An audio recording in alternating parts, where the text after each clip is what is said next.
Being that it's 6:45 on July 9th, 2020, I'm going to call to order the Plan Approval Authority for the Planning Board of Lakeville. And before we start, I'm going to read into the record, in accordance with the governor's order suspending certain provisions of the open meeting law, General Law 30, Section 20, relating to the 2020 novel coronavirus outbreak emergency, July 9th, 2020 public meeting of the Plan Approval Authority shall be physically closed to the public to avoid group congregation. However, to view this meeting in progress, please go to the facebook.com/LakeCAM.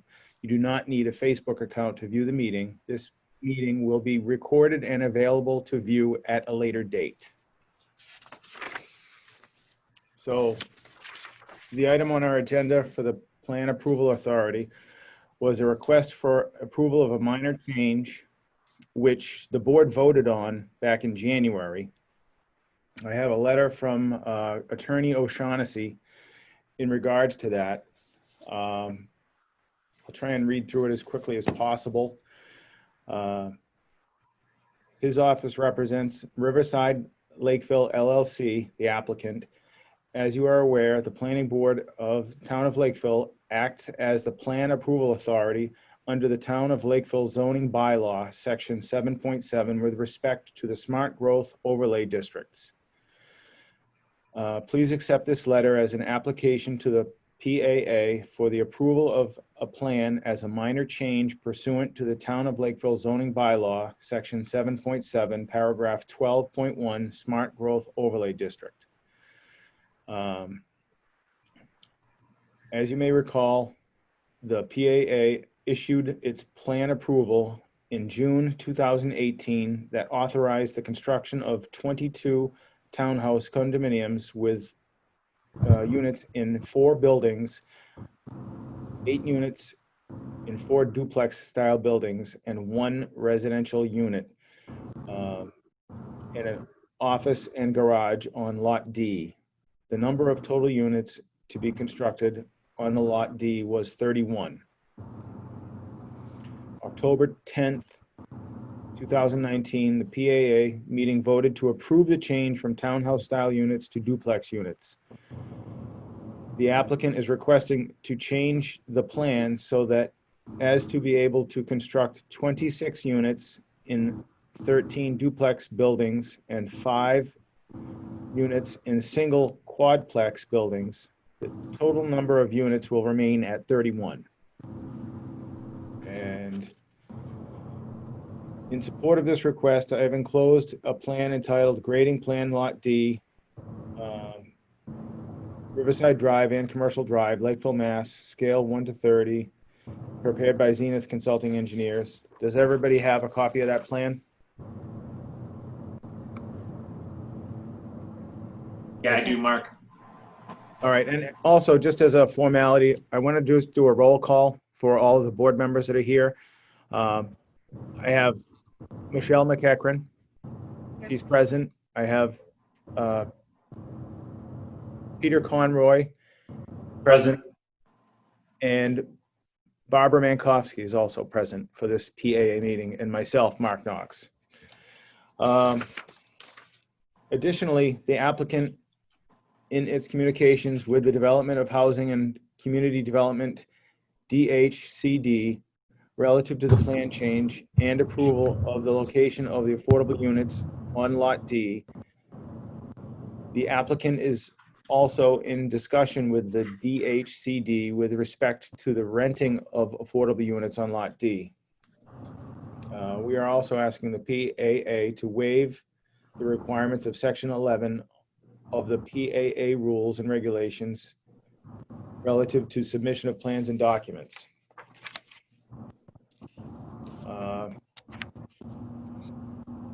So at this point, the board has already voted to approve this as a minor change. As I look at it today, it's probably a little bit bigger than a minor change, but that's sort of water under the bridge. So basically, we just need to approve the change that we already voted on, but we have a plan to look at now. It is a little bit different than the original plan. But I have a finding that I believe was reviewed by town council. I don't know if Kathy is here to verify that, our secretary. But I'm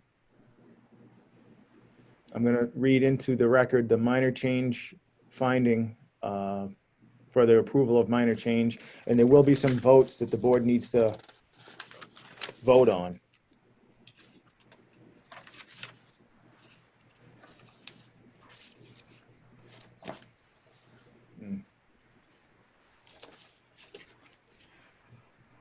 The planning board of Town of Lakeville, acting as the plan approval authority under the Town of Lakeville zoning bylaw, section 7.7, paragraph 12.1, smart growth overlay district, and pursuant to general law, chapter 40R, hereby approves the minor change of the approved plans. A copy of this minor change of 40R plan approval will be filed with the town clerk of the Town of Lakeville, Massachusetts. A copy of the plan depicting the minor change and all existing plans referred to in the original plan approval and this minor change of 40R plan approval are on file with the plan approval authority. The applicant is Riverside Lakeville LLC and its successors, assigned developers and owners of the project. Original approved plans titled Residents of Nemasket River Smart Growth Overlay District, Nemasket River Subdivision, Subdistrict Riverside Drive and Commercial Drive, Lakeville, Massachusetts, prepared for Nemasket River Landing LLC, dated May 3rd, 2018, revised May 24th, 2018. Grading plan Lot D is included. Current property owner is Riverside Lakeville LLC. The land affected is on Riverside Drive and is shown on the assessor's map as parcel 62-3-10K. The minor change approval, this plan approval issued pursuant Mass General Law, Chapter 40, Section 7.7, Paragraph 12.1 of the bylaw. Smart Growth Overlay District is the zoning. The finding of facts.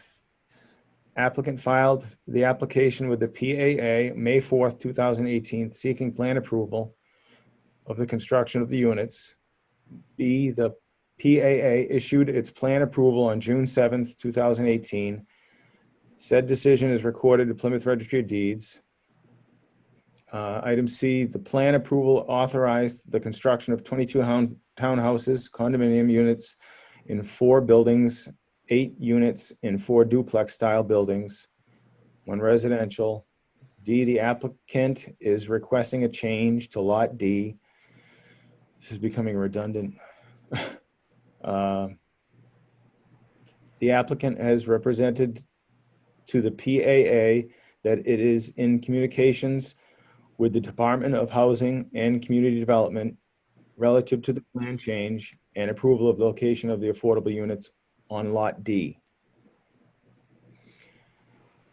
The applicant has represented to the PAA that it is also seeking approval from DHCD to rent the affordable units on Lot D to income eligible persons, initially with option to sell these units to income eligible persons in the future, and is requesting the support of the PAA regarding this change. The modified Lot D plan meets the requirements and standards set forth in the Smart Growth Overlay District zoning. To the extent the modified Lot D plan fails in any respect to meet requirements of Smart Growth Overlay zoning, the PAA hereby finds that the project complies in all materials respects with all material requirements of the Smart Growth Overlay District zoning, and that in light of the substantial public benefits resulting from the project, in the interest of the design flexibility and overall project quality, and in light of the consistency of such minor variations, if any, with the overall proposed and objectives of the Smart Growth Overlays District zoning pursuant to its authority in section 7.11.1 of the Smart Growth Overlay District zoning. The PAA hereby waives any failure of the projects precisely to comply with the particular requirements of Smart Growth Overlay zoning.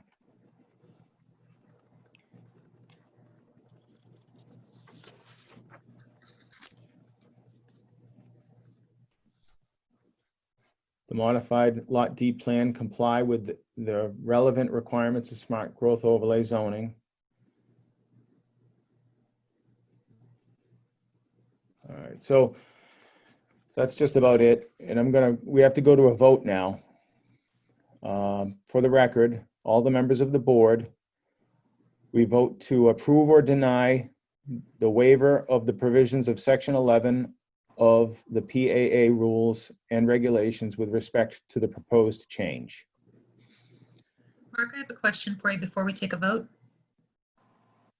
Repeat the question you said? I'd like to ask you a question before we take a vote. Yeah, I'm going to open it for discussion on each of these. So Okay. Go right ahead, Barbara.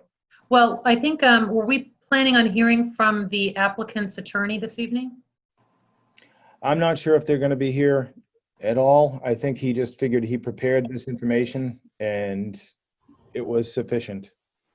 Okay. So one of my questions has to do with waiving the section 11. Yep. I was hoping to be able to ask the engineer if there will be any changes in impact to the stormwater management based on this reconfiguration. The unit numbers are the same, but I'm not an engineer and I don't know how the grading works. So I wanted to be clear about that. I did, in my conversation during the week between Kathy and the attorney, I did push back a little bit on the waiver of that. And I think he added in the conditions of this PAA vote. Condition number 1, the applicant's engineer shall review the plan changes with HML Associates to confirm that the drainage system will have equal or less impervious area than the previously approved design. Mr. Chairman? Yes. Michael O'Shaughnessy, I'm here with Jamie Bissonette. I can Excellent. respond to the questions if it's helpful. Yep, So we didn't know you were here. So I just want to let the record show that Jamie from Zenith Consulting Engineers and Michael O'Shaughnessy, the attorney representing this project, are present for the meeting. So with respect to the waiver in section 11 that we were requested, there's a 14-day deadline where we're supposed to have plans into you folks. We did not get the plan until last week because of a last-minute change. That's the only waiver we're technically looking for. So, we're not waiting to your next meeting to have the board look at that plan. We've submitted the number of copies and we've submitted the electronic submission. So it's just the 14-day waiver we're looking for relief from. With respect to the stormwater management, I've had some conversations with Jamie. And the last time that you folks had meant to discuss this, I think one of the requirements was that same question. I know Jamie's been in conversation with Nick Elaney. We haven't got a definitive answer in there. So when I was putting together a draft decision for your consideration, I figured it was in the best interest of the board to put a condition in that says we have to get something from your engineer that says it's all good for you to approve this change. And I think that protects you folks. It addresses your concerns, and we're more than happy to do it. And the long and the short answer for you, Barbara, is we have sent this information to Nick. And if I can share my screen for a second, I'll show you this plan, and I'll show you exactly what we're looking at.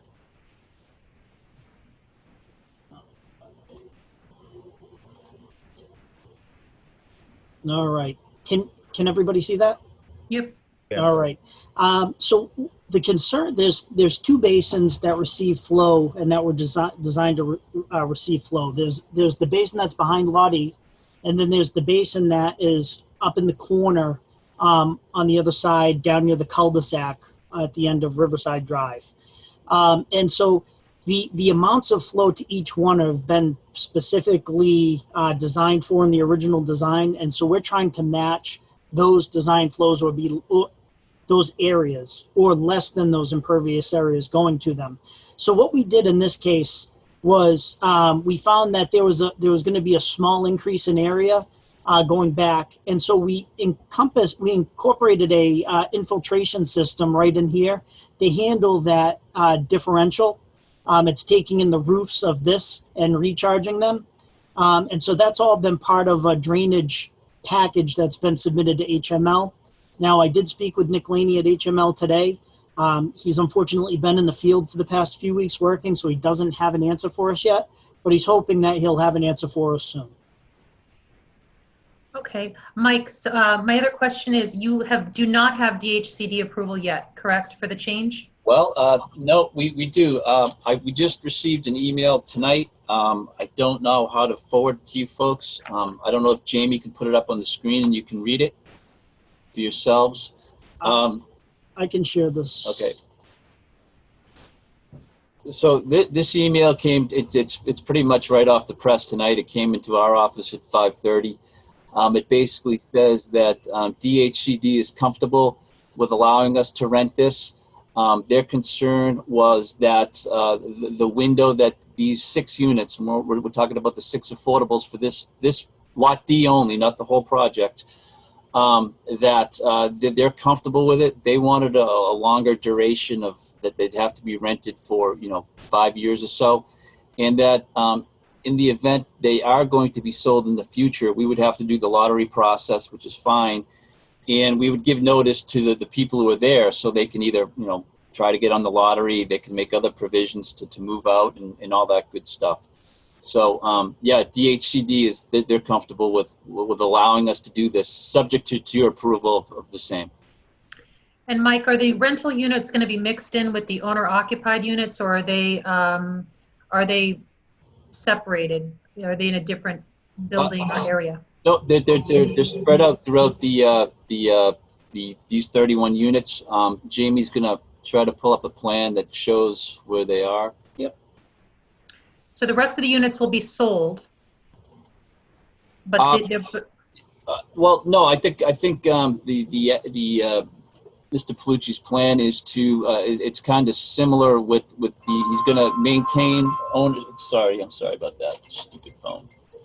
His plan is to and Bob can jump in, is to initially hold on to some of the market units and rent them out as well, and depending on how the economy goes, he would sell them as well as his needs arose. And is it correct there was a reason why he needed to do this? Because when we originally were talking about this, I think the community was really supportive of owner-occupied units, and I think the developer was as well. So this is change, and I know it's only a small number of units that are changing. Is there a reason why we're changing it at this stage? Yes, there is. If Jamie, can you zoom out on this plan? I can. So for your edification, this is the global overview of the project that was permitted by the your board. Lot D hasn't been constructed yet. If you recall, Lot E is the townhouse style units that were done under 40R, but by a different developer. Lot C was our first, the first lot that Bob started constructing on. Then he moved to Lot B, and now he's on to Lot A. If you look at these lots, you can see, you might have to zoom in on Lot C, for example, Jamie. Sure. So if you'll see on the top of the screen right there, we have one affordable unit that was sold. That was sold at the get-go.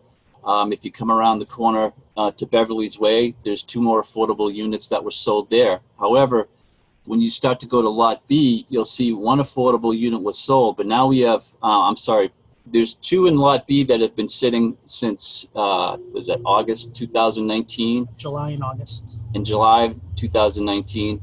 And then on the Lot C, we have 1 that was constructed in October 2018. If we shift ahead to Bridget's Way, you can see these are also becoming available shortly as well. And the problem is we're having trouble finding buyers for these units. So before going too far down the path on Lot D, Bob made a decision to reach out to DHCD and see if he could rent the affordable units. I'm told there's more people available to rent it than buy it.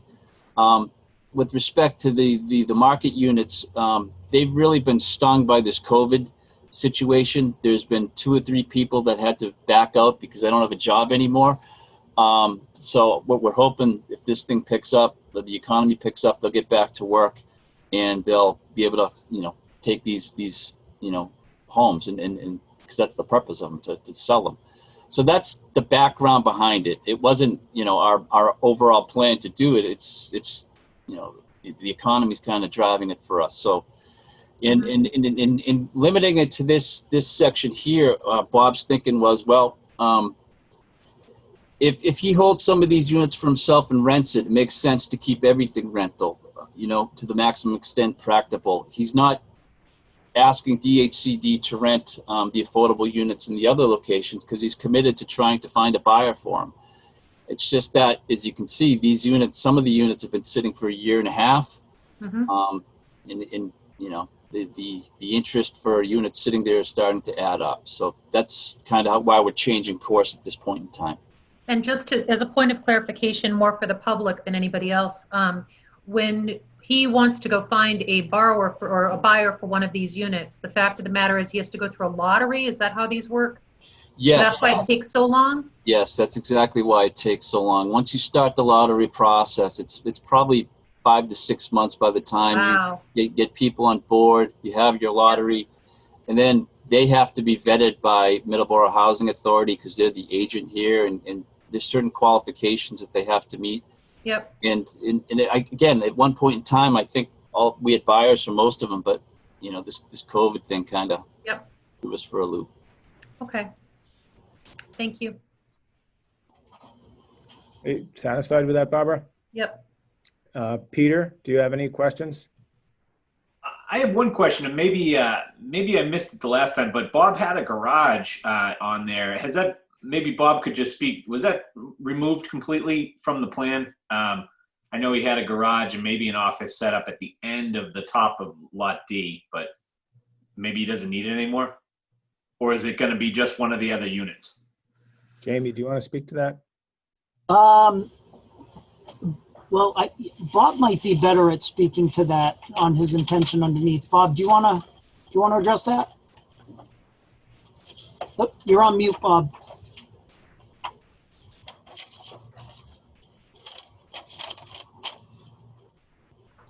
Can you hear me? Yes. Yep. Okay. Yeah, originally I think the long story short is these were all the townhouse buildings. The duplexes are a little nicer, and having that designated garage was taking up a lot of space there just to have a garage and an office. So that's why we needed the room to spread these out. They're basically the same units exactly, but they're just spaced out now. So that's why the duplexes are like that. And then if you look on that, obviously 31 didn't divide evenly by duplexes. So I originally on that corner had a triplex and a duplex. And what we ended up doing is, since we had to sprinkle the offices anyway, is we combined that corner. So the 2 will face out on Riverside, 3 will face into the parking area. So that whole corner will look nice, cleaned up. And then what we're doing, because of the grade, and that's all drive under. So we're going to have the office and we're going to have a 1-bay garage under that building where we have the sprinklers that we're going to be putting in, that you'll come in off the back road and you'll drive underneath it. So that way there can be a Bobcat kept there to snow removal and that type of thing. And there'll be an on-site office for renters and, doing applications. So we had to put the sprinklers in the 3 units anyway. So we took that whole separate building and we basically just moved what was going to be into it to the lower level of that, to the drive under, basically the walkout part you call in a house. And then that gave us the room to spread the units out more to put in duplexes. Answers my question. Thanks, Bob. Yep. All right. So, Michelle, do you have anything? Well, I didn't have a chance to see the original plans, but considering it's already been approved for the 31 units, it's staying the same. I think having you know, the duplex it sounds more desirable, you know, from a purchasing standpoint than quad buildings. So, I mean, sounds like a good change. Excellent. All right, so we have 4 votes to take here. I kind of want to move through them. I'm not going to ask on everyone, but if anybody has comment from the planning board on the PAA hearing tonight, please raise your hand so I can call on you. So we need I have a motion to approve or deny the waiver of section 11 of the PAA rules regarding the regulations respect to the proposed plan change. So that just means that they're not filing plans, the 14-day thing that Attorney O'Shaughnessy had mentioned. So just a yay or a nay vote. I'm going to do roll call. Barbara? Yay, but we are going to have HML give review to that as a condition, correct? That's written right into the next Yep. vote. Yep. Okay, thank you. Peter? Yay. Yes. Michelle? Yay. And myself, yay vote. So motion passes unanimously. Second is a motion to approve or deny the changes as shown on the plan entitled Grading Plan D, Riverside Drive and Commercial Drive, Lakeville, Massachusetts, scale 1 inch equals 30 feet, dated 10/31/2018, revised through 6/30/20, prepared by Zenith Consulting Engineers, LLC, Main Street, Zenith Consulting Engineers, LLC, from 3 Main Street, Lakeville, subject to the condition 1 set forth below, and I'll read that condition, that the applicant's engineer shall review the plan changes with HML Associates to confirm that drainage systems will have equal or less impervious area than previously approved designs. So roll call vote. Barbara? Aye. Peter? Aye. Michelle? Aye. Mark? Aye. Motion carries unanimously. Next item. Motion to approve the applicant's request to allow the affordable units on Lot D to be rented to income eligible persons, subject to condition 2 set forth below, which I will read. Condition 2, the applicant shall obtain the approval from DHCD regarding the renting of affordable units located on Lot D, which they have. They showed us the email tonight. So a roll call vote. Barbara? Aye. Peter? Aye. Michelle? Aye. Myself, aye. Mark Knox. Motion carries unanimously. And the final motion to approve or deny, authorizing Mark Knox, chairman, to execute this minor change of 40R plan approval on behalf of the planning board as the plan approval authority, which basically I think that means that I have the right to sign a paper to get it done. Attorney O'Shaughnessy, will you just verify that? You're muted, Jamie. Still muted. You know, I just do that as a matter of convenience. We've done that with the zoning board. It just makes it easier, so all the members with all this COVID stuff going on don't have to truck to town hall, and the chairman can sign it on behalf of the board. It's just purely for a matter of convenience. Okay, so you guys can take a vote on that. I'll vote. Roll call. Barbara? Aye. Peter? Aye. Michelle? Aye. I vote aye. So motion carries unanimously. Down at the bottom of this page, we have any legal appeals arising out of the plan approval decision by the PAA under this section shall be governed by the applicable provisions of General Law, Chapter 40R. Any other request for enforcement or appeal arising under this section shall be governed by the applicable provisions of General Law, Chapter 40A. And I just have a signature page that I can sign. There's a page that shows that it's going to be registered with the town clerk. And Kathy was so good to include the plan approval authority rules and regulations for our information tonight. And one other quick item, I don't know if anybody had a chance to read through them. We have minutes of meeting for the January 9th PAA meeting. Did anybody get a chance to skim through those for approval?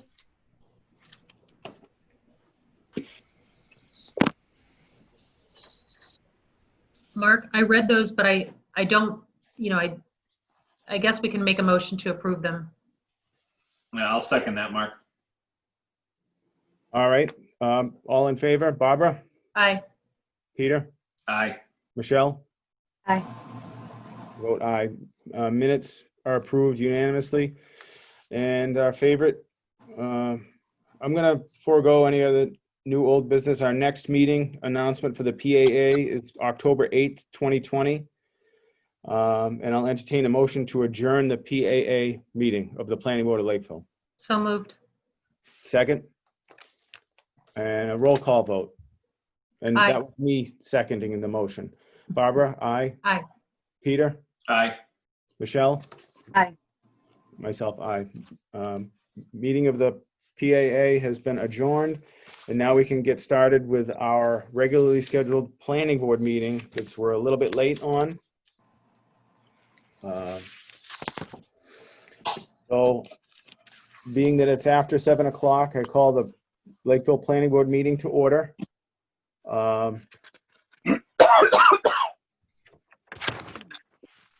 In accordance with the governor's order suspending certain provisions of the open meeting law, General Law 30, Section 20, relating to the 2020 novel coronavirus outbreak emergency.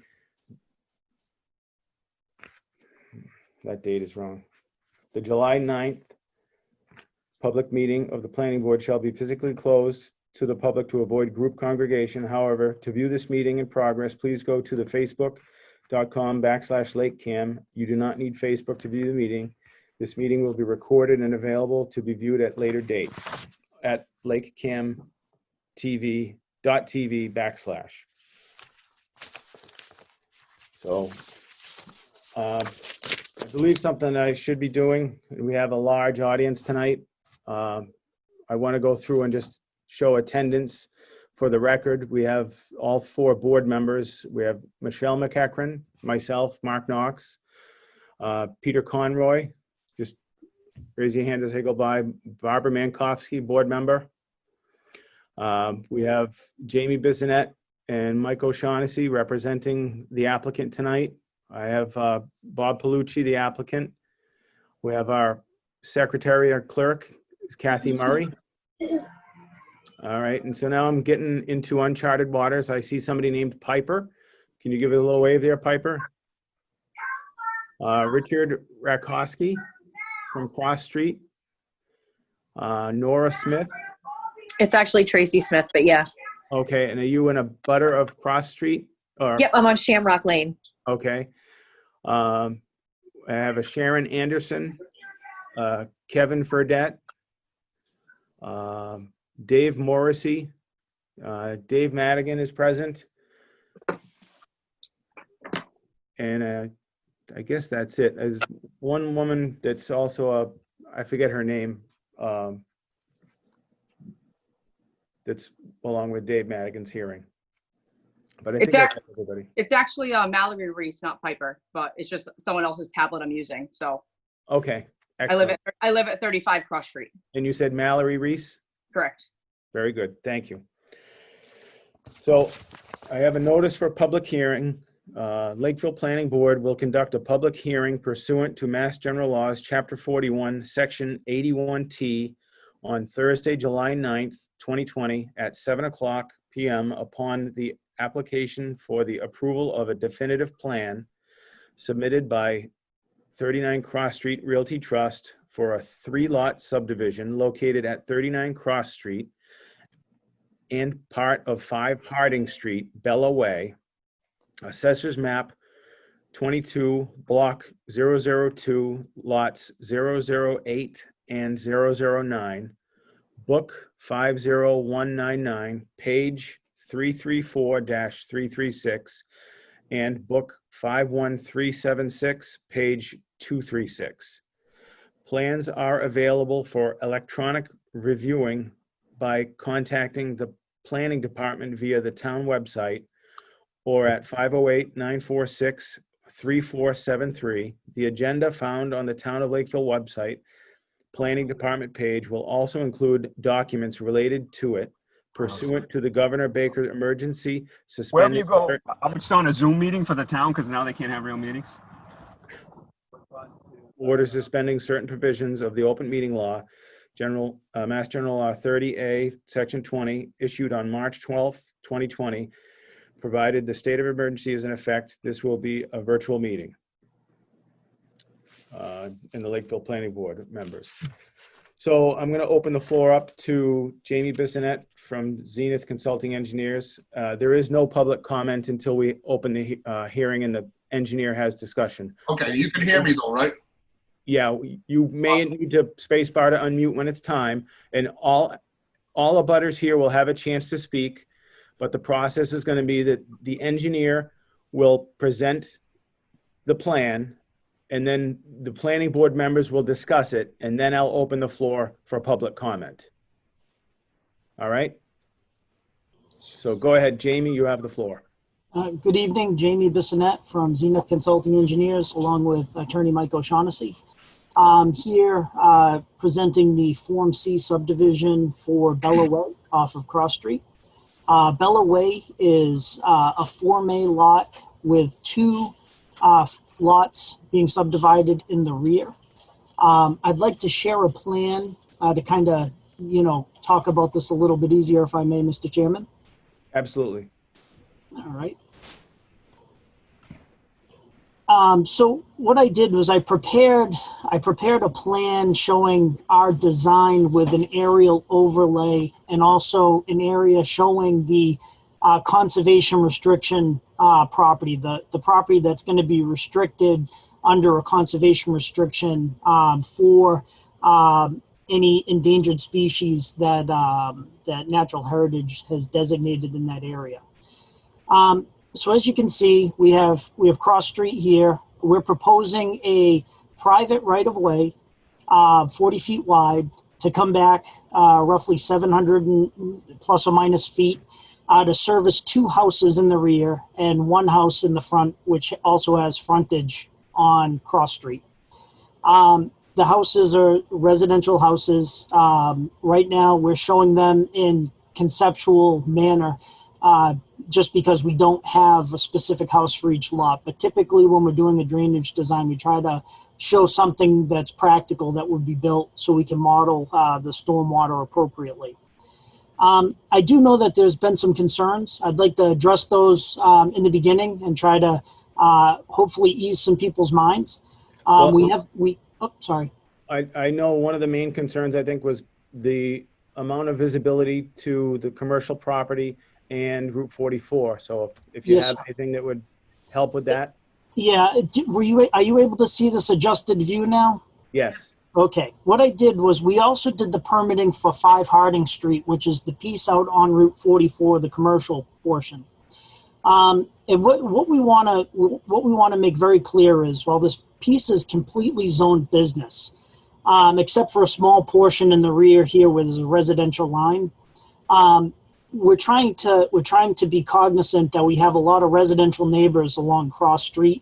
I believe Paradise Lane and now Shamrock Lane, which my office also designed. So 5 Harding Street, this is the site plan that was approved in this area. The brown is showing the building. The gray that's I'm going on the outline now is the actual paved parking area. What we did as part of our approval was we have mounds of dirt in this area here, and also we have some over in here as well. And then the green itself is going to be conservation restricted in perpetuity going forward. So it will not be built on, will not be developed. Will not be cut down? No, the whole point of it is to protect the habitat for the endangered species, which I believe in this case is the eastern box turtle. We've been working for about a year with a biologist who specializes in the eastern box turtle and some other turtles, and also the Department of Fisheries and Wildlife to make sure that we have adequately addressed this. This is the area that we have worked out with them that protects the area that they find as most valuable for the eastern box turtle. Jamie, can I ask you a quick question before you jump forward? Yeah. So on the plan that you're showing us, you have the green area up on top with the 5 Harding commercial parcel. Yes. The shaded green area is the portion that's going to be going to, I think is it National Heritage Trust? Well, right now we're hoping, and we've been working with an organization called Wildlands Trust. Okay, so close. Yes, and Wildlands Trust is an organization that would actually go out and monitor and ensure that nothing does happen to the parcel. They're basically the custodians in perpetuity for that. The one that requires the conservation restriction be put in place is natural heritage. Okay, thank you. And so when I move down to the parcel that we're talking about today, which is the Bella Way project, you also have green areas designated. Are those also part of the protected area? That is correct. All of the shaded green is the proposed protected area. Okay. I just wanted that point of clarification. Thank you, Jamie. Yeah. So the reason that I wanted to show this was to also demonstrate, the fact that there's approximately from the edge of the pavement over to this area in here, there's about 300 feet of what's going to be conservation land. Again, that no one's going to be able to cut. It's going to be monitored by an outside entity that sole purpose is to make sure that the habitat is kept and that no one is encroaching into that area. So we feel really good moving forward that will be protected in perpetuity. Another question that I've been asked a few times is the access off of Cross Street to get back to 5 Harding. Right now there's an existing gravel road. As you can see, that gravel road right where my cursor is going goes on this single family house lot and then through the conservation restricted area. The answer is there is to be no access to 5 Harding Street through this. It's going to be conservation restricted. So they're going to be looking for no work, no access, no anything through this area. It would also be across somebody's backyard, and they obviously are not going to be happy about somebody driving a vehicle through their yard. So the access point back here and the concern for the residents of traffic from the commercial use back here, there is not one. And so we wanted to make sure that was made very clear. We also want to make clear that, again, this property is owned business. We're proposing the residential lots in the back because we feel it's more harmony with the neighborhood. By right, we have the ability to go in and permit another business type structure like what we have up in here, maybe on a smaller scale in the back. We don't feel that would be very well received by the people on Cross Street, and being a good neighbor, that's just not something that we're looking to do. So the Form A lot that we have there's already a Form A lot there that Mr. Palucci had acquired. And that was to better access out back here with a more environmentally friendly access to the back. So we're regaining the Form A lot that he had purchased by shifting a couple of property lines to access these 2 lots in the rear, which is really why we're here tonight, is to permit the 2 lots in the rear, along with the drainage and everything else. So if I may, I'd like to go to the next step, which is I'm going to switch screens to a grading screen, which I'm going to have to pause for a second to do.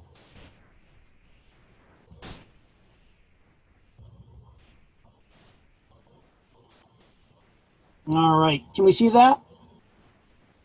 Yes. Excellent. Okay, so this grading screen, and I'm going to zoom in a little bit because this is hard even for me to see clearly. There we go.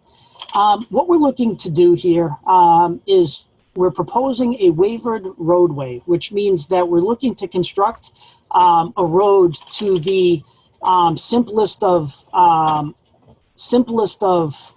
design criteria, with waivers, understanding that it's never going to be accepted by the town as a town public road. That means that the town will not have to pay for maintenance, will not have to pay for snow removal, will have no burden because of this. So what we're looking to do is have a portion of it paved, and then to meet the state fire code, we increase the width with a gravel apron to a width of 20 feet. So that will be the access down. As you can see down towards the end, we have a hammerhead style end, which also ties in nicely to the two driveways to access each lot. As our drainage is concerned, we have put a segment of a trench drain at the entrance so that no water enters onto Cross Street from the road. It's a very small section, but we're picking that up and we're discharging it through a flared end to a depression that we have on site here that is non-jurisdictional. It's an isolated vegetated wetland, but it's non-jurisdictional due to its size and lack of connection. And then this continues to go back here to another catch basin in which we have a pipe running under the road with a flared end into what's called the forebay for treatment.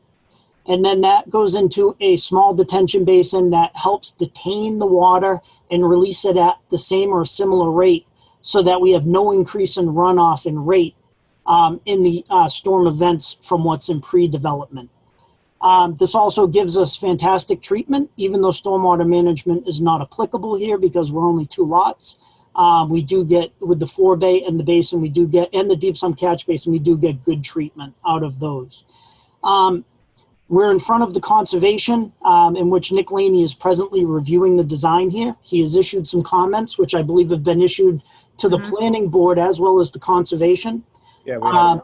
Yep, and the conservation was the one that requested it, but Nick knew that the planning board would most likely be interested in those comments as well, so we forwarded it to both departments.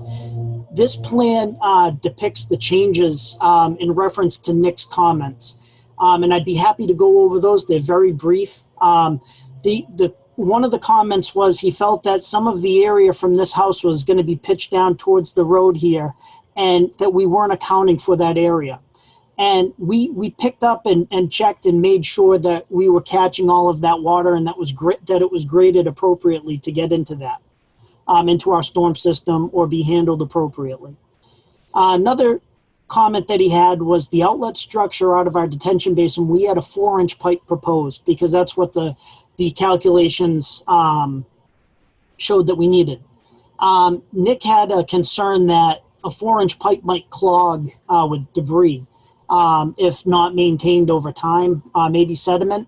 That was actually a very good point that Nick brought up, and we're glad that he did. So what we did was we've created an outlet structure. It's going to be a concrete box, not large, but what it will do is it will hold a hole that's 4 inches drilled on the side at the same elevation, and on the top of the box, which is still within the basin, is going to have a catch basin lid on it, or grate.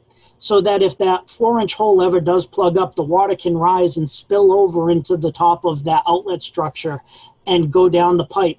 The pipe itself has been increased to 12 inches because the 12-inch pipe is a lot less likely to clog. So that should alleviate Nick's concern. And then his other concern was the culverts, if there was a culvert analysis done on the pipe crossings for the 2 driveways, one being here and one being here. And the answer was no, there wasn't, but there is now. And what we found was that we actually had to put 3 15-inch pipes here for a 100-year storm. And the reason for it is that to get water through a culvert, you have to be able to build a head to be able to push the water through. And we don't have, it's a relatively flat area. We don't have a lot of ability to build up a head. So we have to go with more and a little bit larger pipes to ensure that that water can get through without backing up and becoming a problem. A little bit further down gradient to this other lot, we were able to build up a better head. So we're able to get away with 2 12-inch pipes. And so our culvert analysis therefore works in these 2 cases now. And again, that information has all been forwarded to Nick for his review and approval. And the last change that wasn't brought up by Nick, but was brought up by the building inspector, and I'd like to make a note of it, was we always submit the plans, as you do as well, to the zoning enforcement officer and a number of different departments. Nate had brought up a concern about the possibility of this front section right here not meeting the 50-foot deep by 50-foot wide regulation. And if you give me a second, I'm going to switch screens.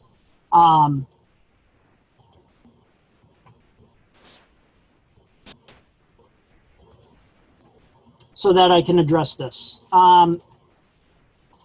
So what ends up happening is we have a line right here. Now this is cross street and there's some stone walls with some drill holes and the likes over in here. There's a line that exists right now that's 39.76 feet. What happens is because the wording of the regulation says 30 feet in length or width, we have an issue with, we would have an issue with if you held a point here and went out 50 feet and held a point here and go out 50 feet, those areas wouldn't be counted towards our land area or frontage.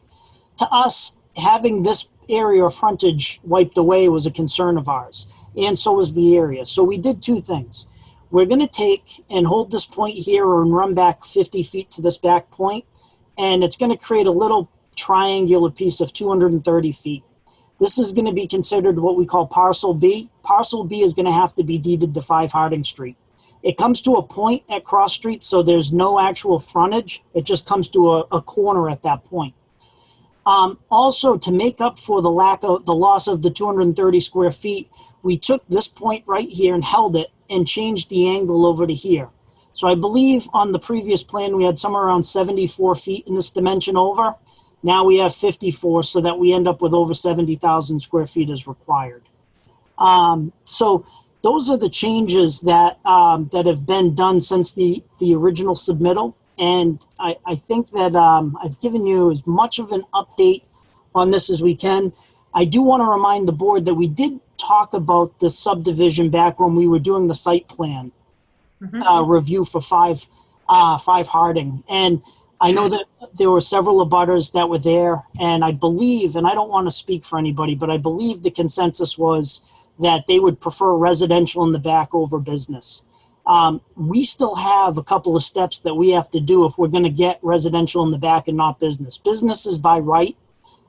So if the subdivision plan were to be denied, we have enough frontage that we could come in with a site plan and put a commercial building in the back. Obviously, that's not the applicant's wish. We'd like to do exactly what we're showing. We think it fits in with the neighborhood much, much better. And we think that it will be better for everybody, I guess is the long and the short. So with that in mind, I'm trying to answer any questions you have, Mr. Chairman or board members. So I would like to open up any questions from the board members to the applicant. Hi, it's Barbara.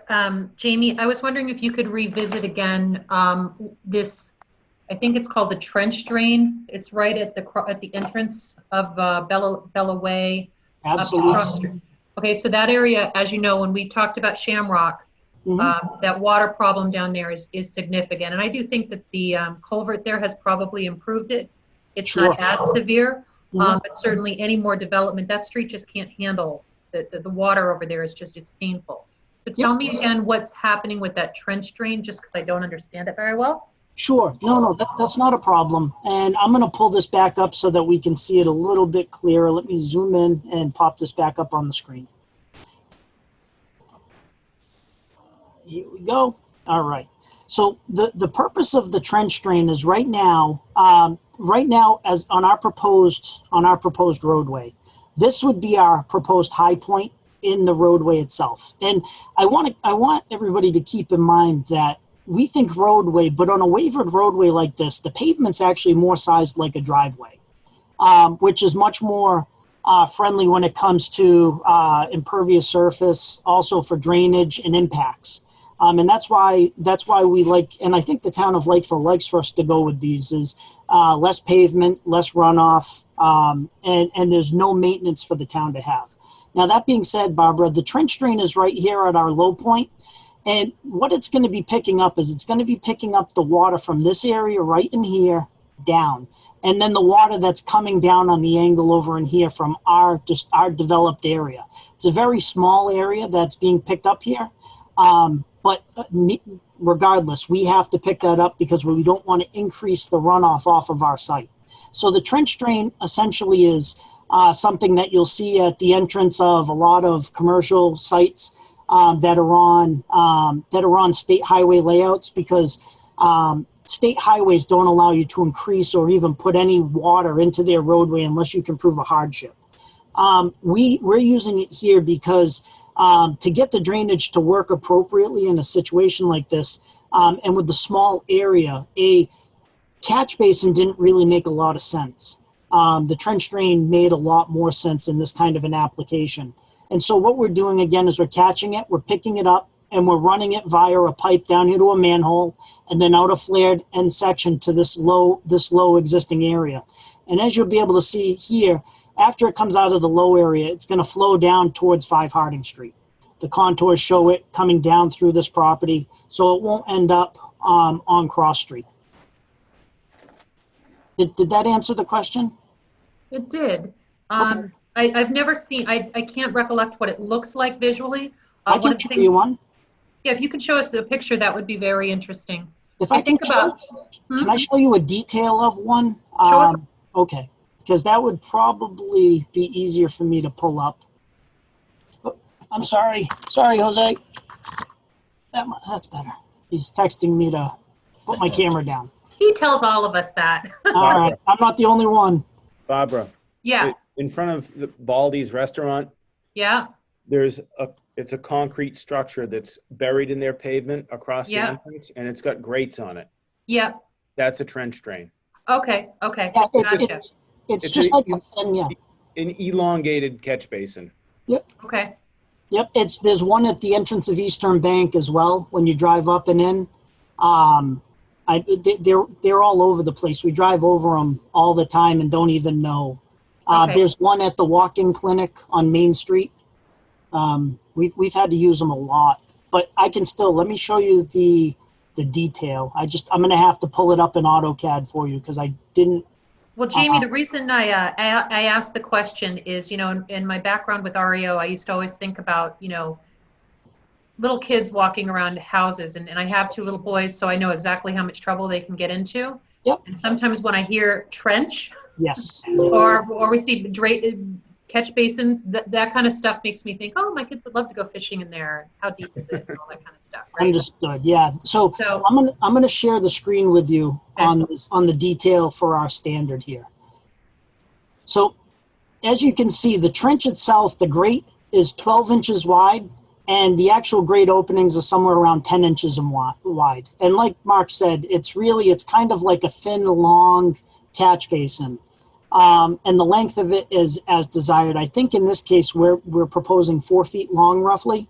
But yeah, as far as they're not going to be playing in, it's going to have a metal surface to grade.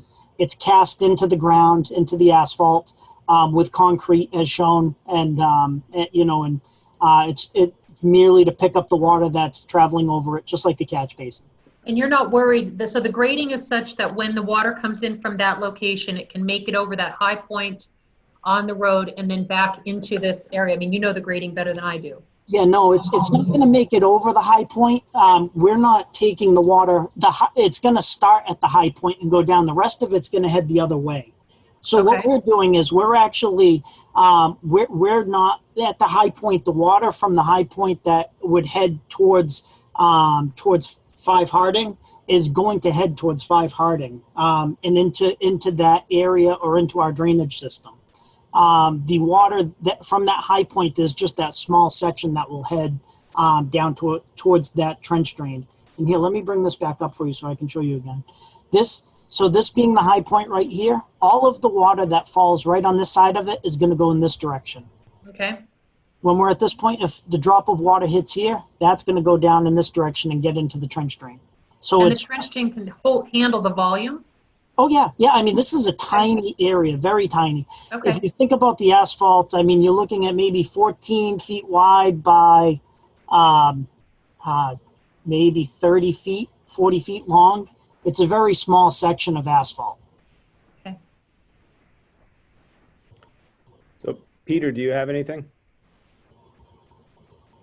I guess while we're on the subject of trench drains, I was curious, of the 14 feet across that's paved, how many of these segments are there? Are they like 4-foot sections? I'm thinking that before too long they'll have to be pulled up.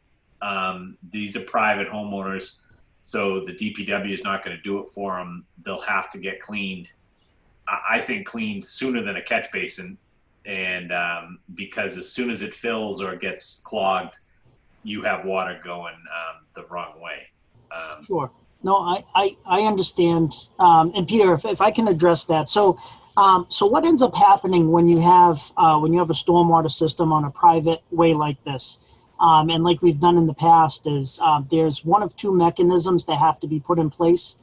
Since this is a private way, we would either do a common roadway maintenance agreement or a condo association for the road. And that is supposed to be structured in a way that plowing and maintenance is automatically contributed to by the residents that are able to utilize Bella Lane, so that the town does not have to do any maintenance or upkeep on this. Now, the trench drain, I get exactly what you're saying. Silts and sands can get into it. It's an extremely simple structure to get into. You literally can, if it's a bolt down structure, it can be unbolted, and you could take almost like a spade shovel and clean it if need be. The catch basin itself needs a clamshell truck typically, so this is easier to clean than a catch basin, but the size itself doesn't really warrant a catch basin, nor do I think we want to have to bury the piping along this area as deep as a catch basin would require. That would require us to dig this channel much deeper and have less capacity before the pipe starts to be underwater and have to build ahead. So I think that we could handle that with the common roadway maintenance agreement or condo association. Maybe present the documents to the planning board if this is amenable, and just have your board look at it and say, yeah, we agree. There's devices in here that allow us to call and say this, if it needs to be maintained, DPW can call and have them address that issue. So, Jamie, how far from the trench drain would you say is it to the flared end section where it exits? Would you say overall 250 feet? That's a great question. If you hold on 1 second, I can tell you exactly. And is it it's 8-inch, I believe? Is that right? It is. It's an 8-inch. Okay. 8-inch line. Yep.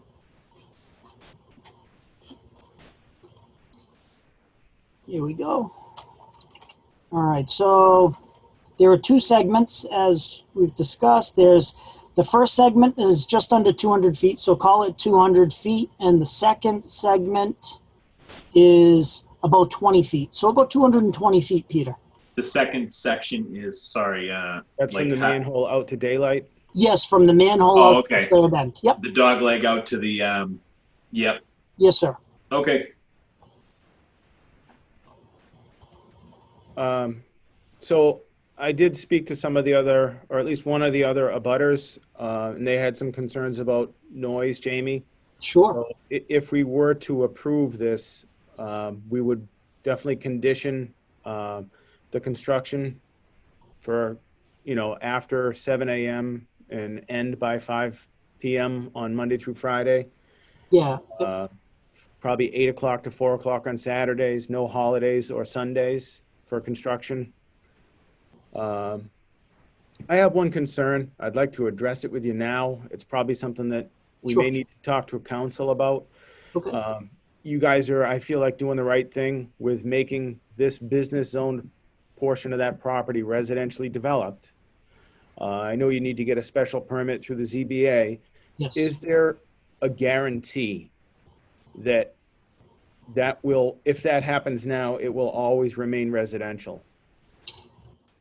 So we could definitely talk, and Mike's an attorney, he's here, so he could probably speak to this better than I can. But if I may, let me just show you one thing on our plan that I want to bring up, because that was something that Nate and I talked about in the very beginning. And again, I want to be completely transparent with you.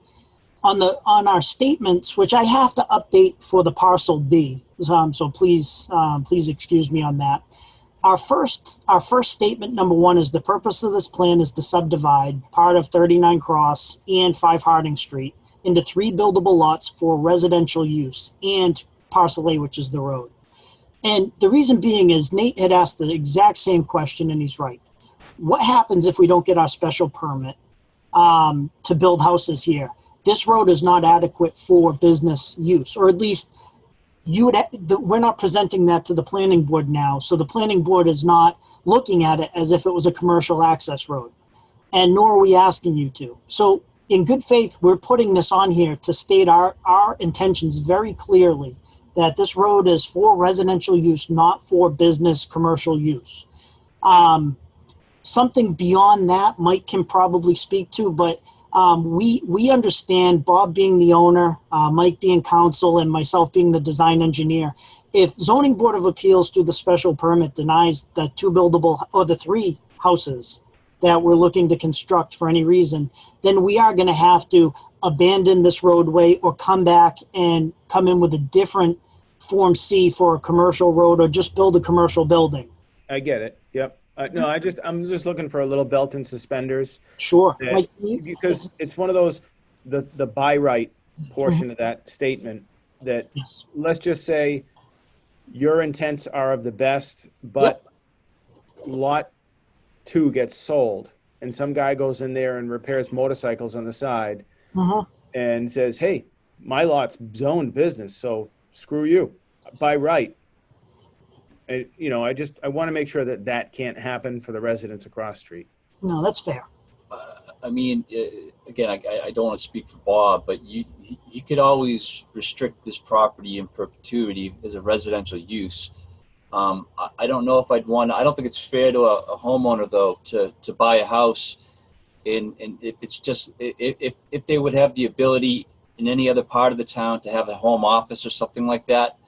A home business is not what we're That's trying to fine, stop as much as. Right. So, I mean, you just have to couch it accordingly, so whoever bought the home wouldn't be, shorted, I guess, for lack of a better description as to what they can do. Sure. But Right. They should be afforded the rights of every other resident on the street.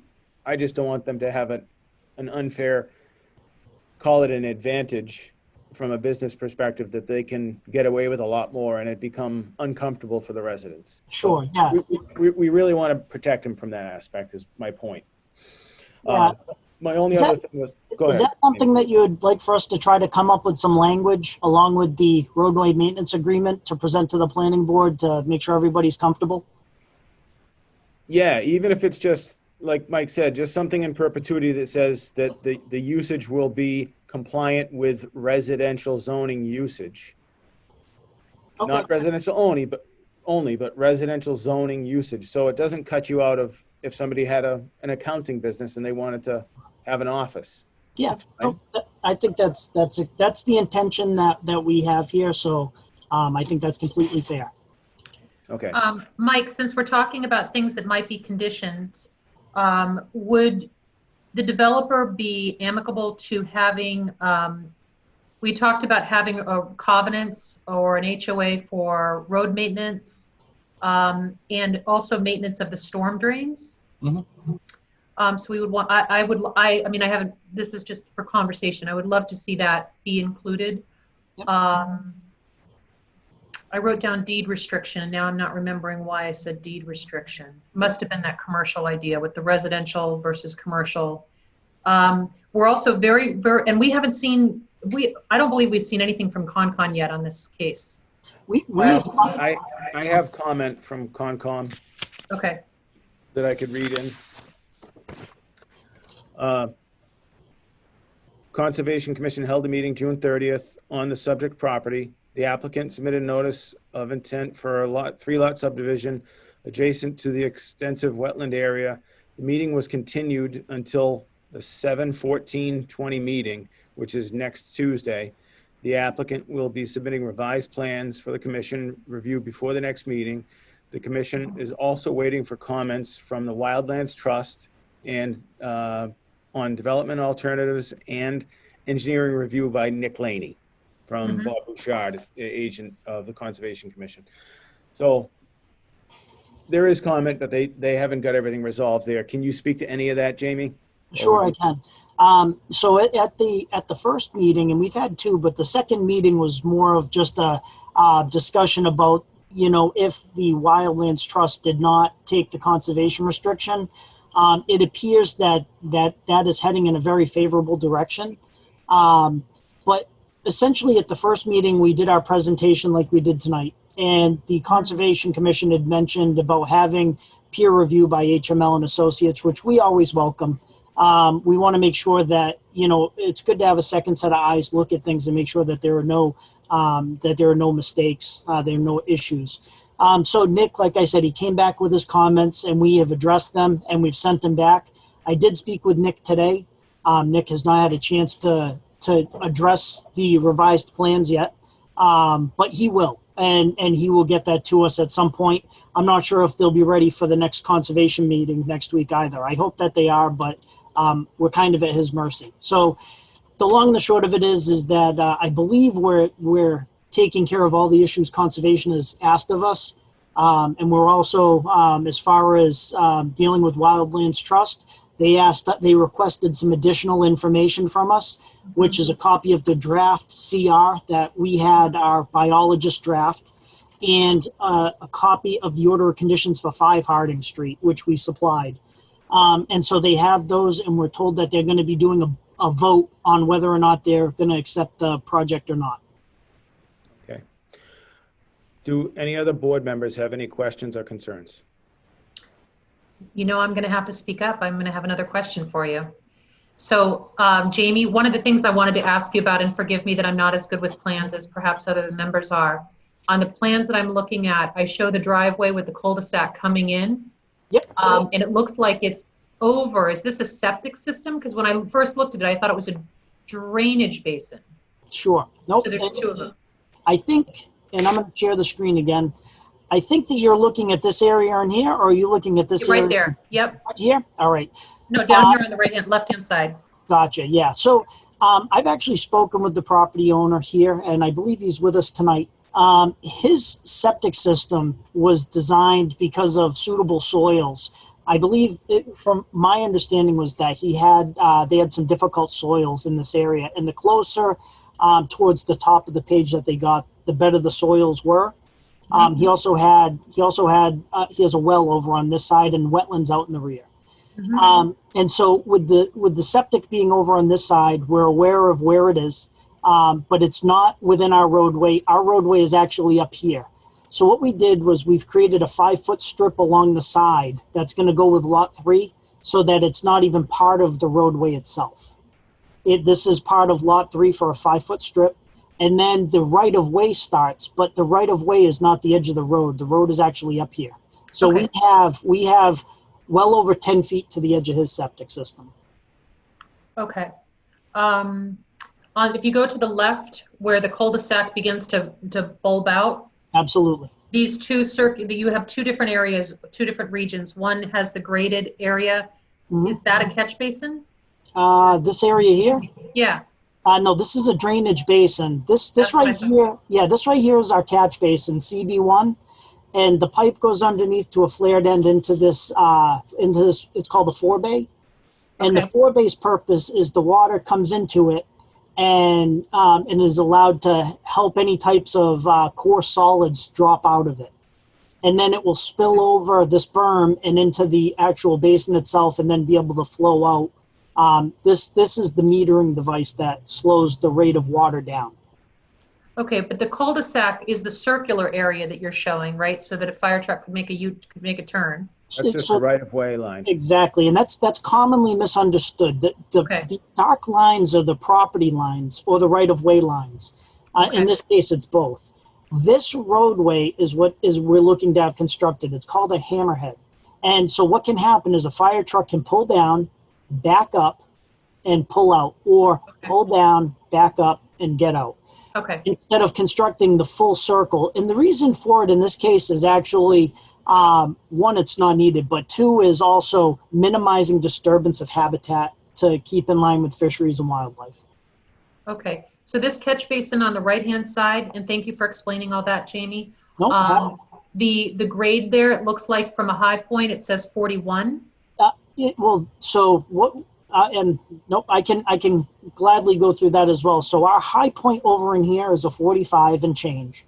So it goes down, and remember, these are in feet. So as you can see, this is pitching up against our Cape Cod berm. It's going to run gutter line down this berm from 45, 44, 43. We get to a 42 contour, which is here. Yep. And the rim of our catch basin is at 41.82. So the water will get into the catch basin. The pipe that exits the catch basin is at elevation 39.12 and drains out into this forebay at an elevation of 38.8. And then it gets into the basin itself. So in this case, the water from about this point here down comes over this way. From somewhere about this point over in here comes this way. And from up here down to here comes this way. Okay. Thank you. Sorry to be so painful on that. Oh, no. Happy to explain. Okay, so if no other board members currently have any other questions or concerns, I'm going to open up the floor to public comment with some of the abutters. So if you could unshare your screen, Jamie. Oh, I'm sorry. Yep. Then there we go. See some of them. He's got his hand up, so I'm going to go to Richard Rakowski. Hi, how are you? How you doing tonight? Good. I live at 30 Cross Street. Couple of concerns that I have is before you guys vote on the meeting, I mean, we had only gotten the plans a few days ago. So before you guys vote, I had to send it over to my attorney and some engineers that I had worked with in the past to take a look at it, because there is a couple of things that are on there that I don't feel good about it. And I know you guys used a lot of language like maybe, feel good, looks that way, that kind of language. I want like language that says this is how it's going to be and this is how they want it done. So what I would like to do is if we could hold this meeting for a couple more weeks, let my attorney look it over, let an engineering company that I work for, let them look it over. And then if everything looks well, then we can come back with any more questions that we may have. I know we've had problems over there with Shamrock Lane with the water issues and the trucks and them giving the finger and throwing trash out the front of the lawn and speeding up the street, and the construction workers at 6 o'clock in the morning and then rushing off at lunchtime, and traffic jams and trucks and bulldozers and, hammers. I mean, this neighborhood was for about 6 months, it was like a war zone, in which I know very well because I spent 21 years in the military and I have post-traumatic stress syndrome, which is pretty severe. And I know this triggers all of this, but I'm hearing a lot of maybes and all that. And I just myself, you guys, it talks a great game, but I'd rather we take a couple of weeks. Let's have our attorneys look it over, and then we can go on from there. Thank you. Do you want to speak to that, Jamie? I don't know. I mean, he's asking the board if you guys are willing to push it out for a few weeks. I don't think there was a question for me there that I could. Yeah, well, I just was speaking to the maybes and those sort of things, but I'm not sure. I mean, the only maybes that we have on my end would be regarding Nick Laney's review, waiting for him, and also the maybe on the Zoning Board of Appeals. There's not really a way that I know of to go forward with this without, going to Zoning Board of Appeals next. Zoning Board of Appeals typically wants you to have all your ducks in a row. Kathy can tell you what their motto is as your secretary. I think what is it, Kathy? Do your homework? Is that what they tell you? Their motto is do your homework. So they want approvals in hand, which puts I understand that, but the Shamrock project over there should have been do your homework too. And now the guy next door is all flooded out every time it rains. And the water just runs down the center of the street. It's horrible construction, horrible engineering over there. And the planning for it when the trucks and the bulldozers, and that's a small corner. You're coming up some footage and coming around the corners with all those trucks and everything else. I mean, it's going to be a nightmare here for as long as it takes you guys to build that. The third thing is that existing sewage that's there, which you miscommented. The owner prior to that, this guy doesn't even own it, so he doesn't know. The water is so high there that he had to build it up, as you see. That's why. He has drainage problems right there. There's going to be tons of water problems there. I see that too. That's why I would like my engineers to look it over and then have my attorneys look it over. That's all. Ask him for a couple of weeks. I mean, what's a couple of weeks? You said you wanted to do it right. You want to do it the right way. I see all these, everybody wants to do it the correct way. Why not take a couple of weeks, then we can do it the correct way? Well, I'm not going to just entertain holding off. Oh yeah, I know you're not. You got some good property there. I know you're not. What are you talking about? Oh, the old police station. We know about that deal. So let's move on to what we're talking about now. So anyway, I'm going to move on to Mallory Reese. Mallory, do you want to speak and do you unmute yourself? Hi. Thanks for having me. I've never really done this before, so I'm a little new. I bought this property on 35 Cross Street May 19th, so a year ago now. Anyways, so I just have a couple questions. Some have been answered about the wildlife that are back there. I've been back there with my kids. So I understand you guys are working with the wildlife, and so that's great. So one of my other concerns is obviously in the woods right behind my house is obviously all woods, right? So now there's going to be a development back there. What you guys want to put back there? How close to the property line are you? Do you guys plan on clearing the entire from my property out, and obviously what is that, 30? I'm 35, so 30. They're 37, and then obviously right to Paradise Lane. Is that whole entire thing going to be cleared out? Am I going to see houses behind it? And the noise coming from obviously over. I know you guys said you had. I know you guys said you have dirt piles and all that stuff coming. That's only for the commercial land. Right. For the commercial land, that's all they're going to have. But where you are definitely going to hear it. They were going to be banging and bulldozing, and you're going to be right on it. But okay, so that I do understand. Obviously, could you please mute yourself? I gave you a chance to speak. I'm going to say the truth. I'm just letting her know. That's all. So I guess my other concern is how much do you guys plan on clearing to my property line, just so I do know, and should I be getting a person to come out and obviously assess my property line? Because I know that there are stakes back there now that you guys looked at. And you guys obviously, or whoever put up, I imagine when I first moved in, I saw people out there. So I guess my question is how do you plan on clearing right to all of our property lines, sir? Jamie, can I ask a question first? Sure. And I want to ask the question of Mark.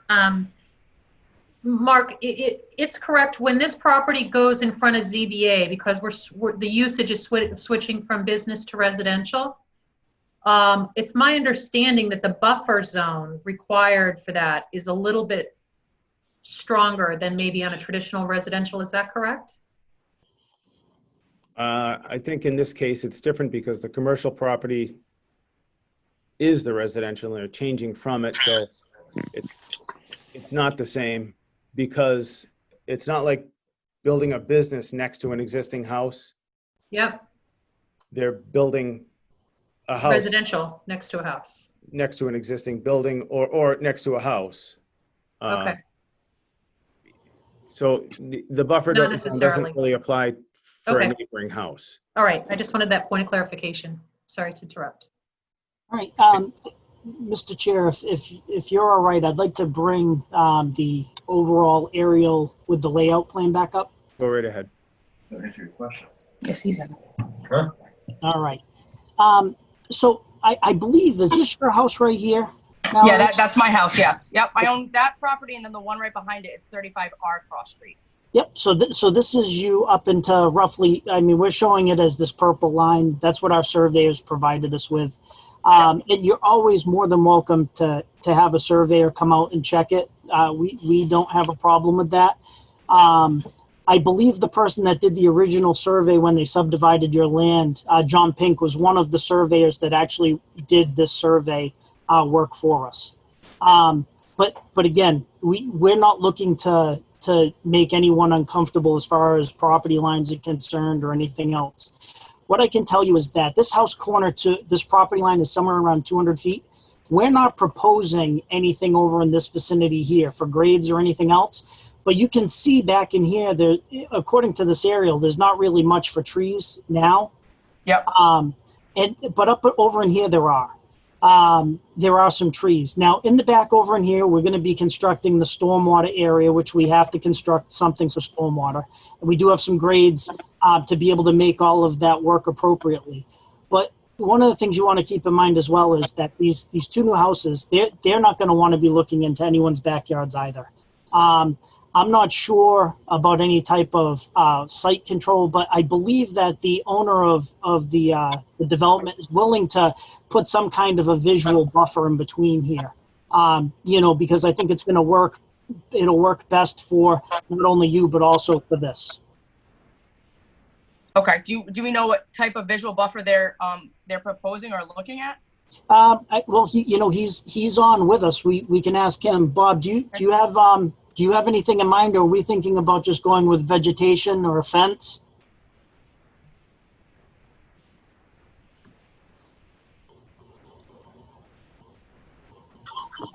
Hello? Oh, yep. Okay.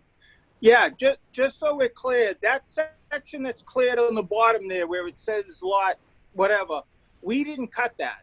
Okay, Yep. The old owner told me that somebody else cut that. So we didn't clear that and cut that off. I'm going to transplant. There's a ton of trees and stuff in that area. We want to fill that in along that purple line between the houses. We want to leave that, as much as a buffer off the side of the road over there that's possible. Again, I wish that didn't get cut down. The old owner said he didn't give anybody permission and somebody just went in there and cut it. But that was before my time. But yeah, I have no intention. So there's tons of pine trees back there and stuff in that area where the houses are, and I plan on moving a ton of those up there. And that's about it. I mean, the houses from the property line, I think a couple of 100 feet away at least, and then your house is a couple of 100 feet away at least. So I think there's 400 or 500 feet between the houses and, between these houses and anybody else's houses. Okay. Which is a really big distance. Okay. If it's at all possible, if we could obviously write, if you're willing to write that in, that you are willing to, that will be done, that'd be fantastic. I would greatly appreciate that. Just so I would, make sure it is done if you're able to do that. Thank you. Okay. And while I get it, because I was trying to get some attention, if Mark, can I just speak for 1 minute? Go right ahead. Okay, because I wasn't able to get in there. That's fine. That doesn't really bother me. I have no problem setting up a homeowners association for that, similar to a lot of the other private roads in town, and have that right in the people's deeds when they buy the home. So after the fact, people aren't fighting to try to get a homeowners association, because we all know that that's happened. And then I believe, and Mike could talk to this, I believe I could just put deed restrictions on those two houses that limit their use to whatever rights that any other residential lot has in the town of Lakeville. Yeah, I think I could do all that on the deed, the association and that, to take care of those two issues right off the bat. So it would be done and not something that had to get done after. Yeah, that's how I would, if we were to go that way, that's probably the best way to do it.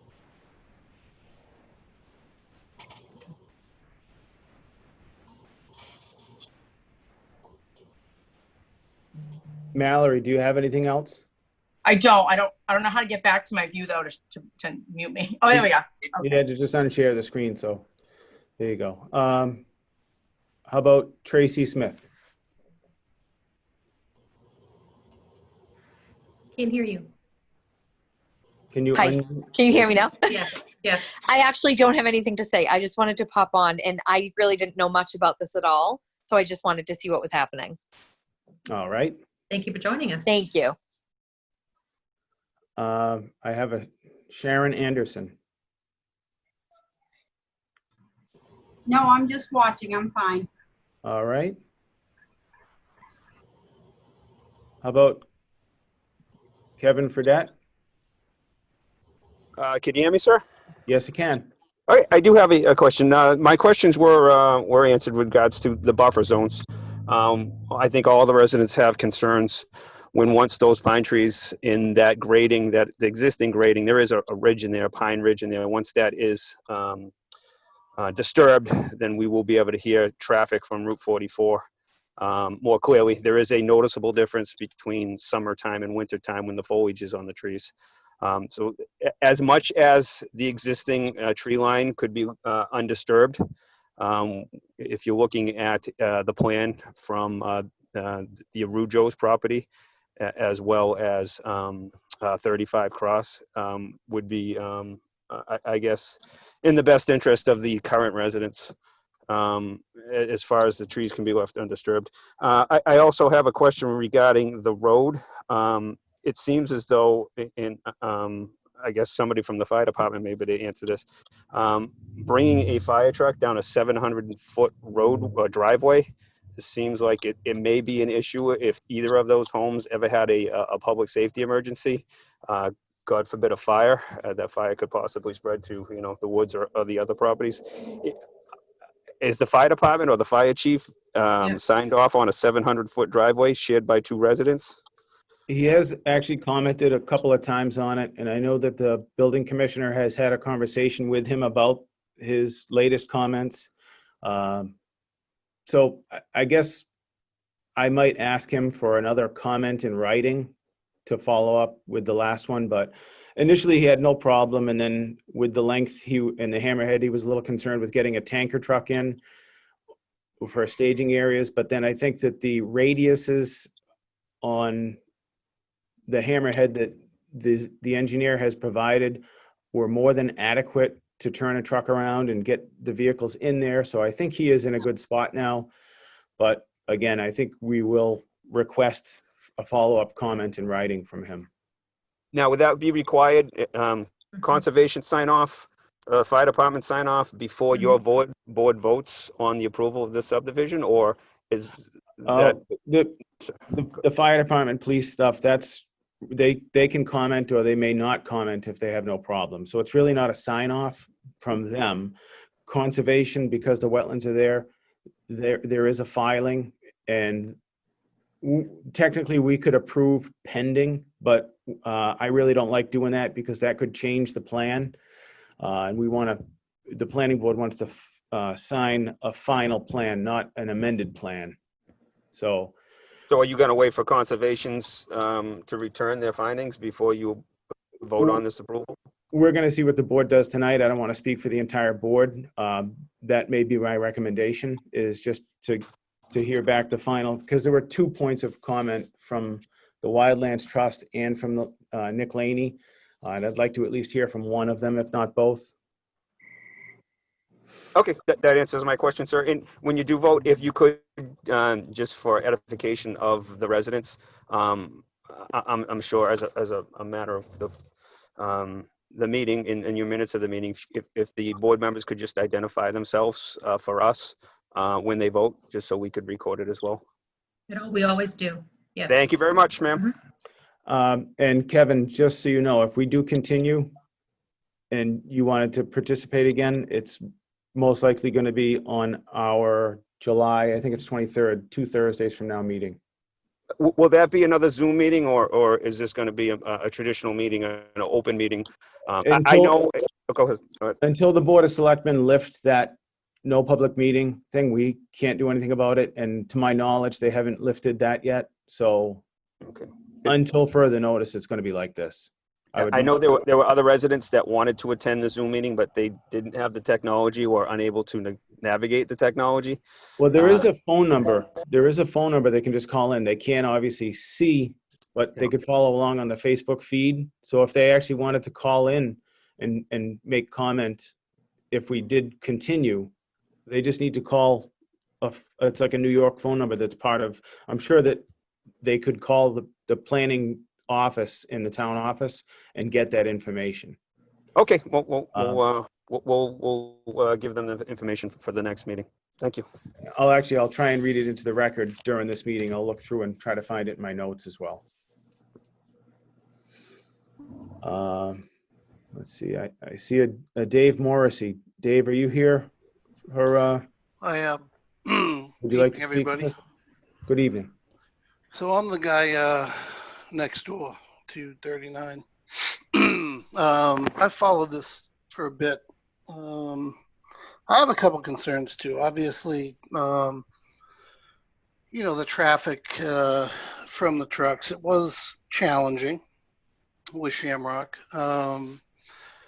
Back in October on the 22nd, the meeting, I want to be clear because I know Bob Palucci owns both 5 Harding and the lot next to us. There was a comment by Chairman Bouchard that there'd be no access at all between Cross Street and 5 Harding. Obviously, one construction might start before the other. Is that still going to be the case? Bob, can you speak to that, please? He's asking for you. You're muted. Bob, your microphone's muted. Bob, unmute yourself, Bob. How's that? Good. All right. Yeah, that road, that back entrance that was there from day one there, that's actually becoming, because the way we moved the driveway going in, that's part of somebody's lot now. So that's being totally abandoned. And as Jamie pointed out, everything that was in that green is going to have a restriction on it. So nobody could drive on there even if they wanted to.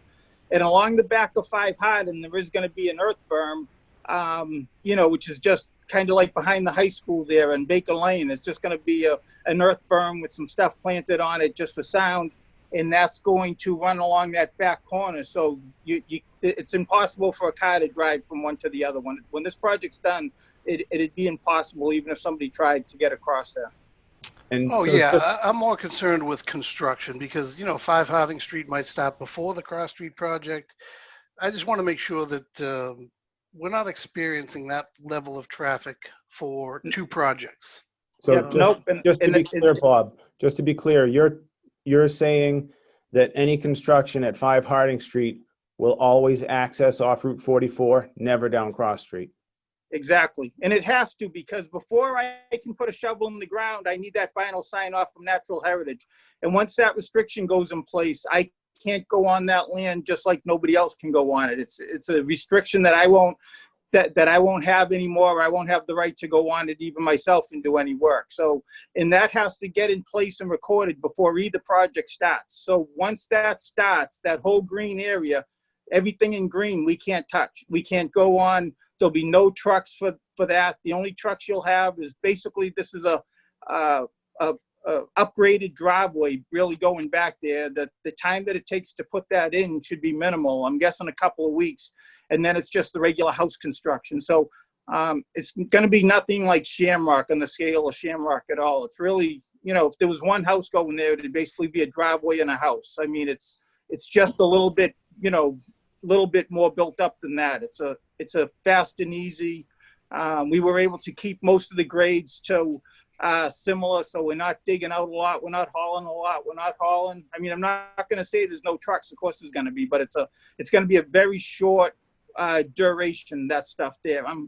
My guess would be 2 or 3 weeks at the most that'll be going on off of Cross Street, and then that'll be it. Then you'll only hear house construction. Yeah. Now, sure. Okay. So if I can interrupt 1 second, Dave, I apologize. that's okay. I wanna share my screen and just show you guys something for 1 second, just so we're all on the same page again. This area up in here, the endangered species people have talked to us about enhancing areas in here for turtle copulation or nesting.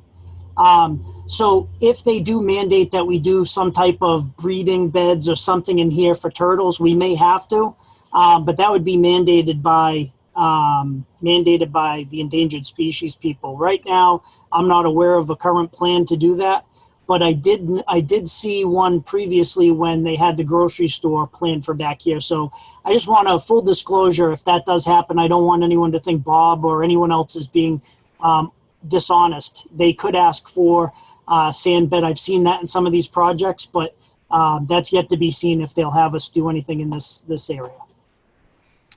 Sure. I mean, that, obviously the traffic is a concern. And Bob, I do remember, oddly enough, from our October meeting that potentially 2 of these lots are for your kids. And I would think that you certainly wouldn't want to anger the rest of the neighbors, knowing your children are going to be living behind us. But how is that going to be policed? Because they can't go north on Cross Street to exit. Are they going to continue to head up to Middleborough Ave and, head out that way? I'm not understanding what you're asking right now. Well, the bridge at over that brook, I forget the name of the brook. That's only got a X number of ton capacity. So all trucks leaving are going to have to come out 39 Cross and head south on Cross Street towards Middleborough Ave. It's Yes, going to be the same situation. yes. Yeah, there's a lot of children that live on this street now. There's my daughter, 2 kids across the street from me. Mallory's got 2 little girls. We need to know that that's going to be policed because it was challenging previously.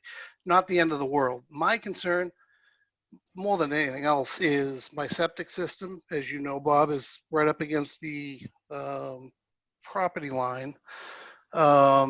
It was reduced by 10% because of probably space and suitable soil. I talked to Jamie a little bit today. My minimal Title V breakout grading looks to be right at that 5-foot buffer zone that is going up. And obviously, it'd be, I think he said 10 feet to the road.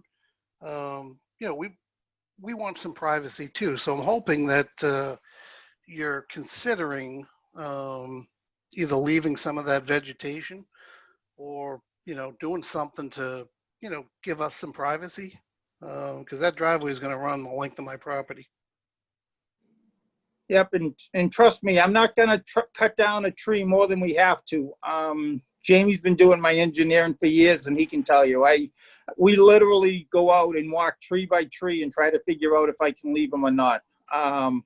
And I more time than once on a project I'm doing actually right now, left some trees thinking it would work, and I didn't listen to them, and it turned into a nightmare trying to cut down these big trees after I had units next to them. But my intent is not to take down any more trees than I have to. If there was, if it really thins out, because it looks like there's a lot of buffer, but there's not always. If any of you have walked out there, I'm assuming most people have, there's tons of, they look like Christmas trees. There's tons of beautiful trees out there. Like they must have been left over from the nursery. So if I can transplant those, I plan on transplanting those, all over the place. And, and we'll, I'll try to do whatever I can to make it, again, it comes back to just, originally, and the people were at the meeting, I think understood, I proposed this originally day one with Harding Street. I wanted everybody to know. I didn't want to come back. I didn't want any surprises. And, I didn't think anybody there wanted business. And, I didn't think anybody out back. This lot is, those 2 lots plus the road is probably over 10 acres. I could go back to the planning board for site plan review and I wouldn't have to ask for anything. So I could keep 100 feet and that'd be the minimum the building would have to be off that line. And it's going to be about 200 or 300 to the houses instead of a big steel building. I wouldn't need, with that many acres, I could build an enormous building and I wouldn't need any density bonuses. I wouldn't need any of that kind of stuff. And most neighbors wouldn't even have got abutted. So, I honestly believe this was the right thing to do on that property for the people that live there. So I'm not now trying to do the opposite thing. Oh, I think everybody here understands that. We've just had some experiences, not, certainly not your responsibility for Shamrock, I don't think. No. We want to have, we chose this neighborhood for a reason. We're all about increasing the value of our houses, but, there are a lot of things to consider. We want our voice to be heard. The only other, the only other concern I have, there is an existing storm drain. I can tell you that the water runs down Cross Street pretty quickly. It does tend to, pool up specifically on that lot. I just want to make sure that the drainage isn't going to get any worse. It sounds like you've got that covered, but I'm not an engineer, and I'm not a builder. I'm a homeowner in Lakeville. Yeah, that's a Jamie question. I don't know. I don't know that much about drainage either. Maybe Jamie can talk to that.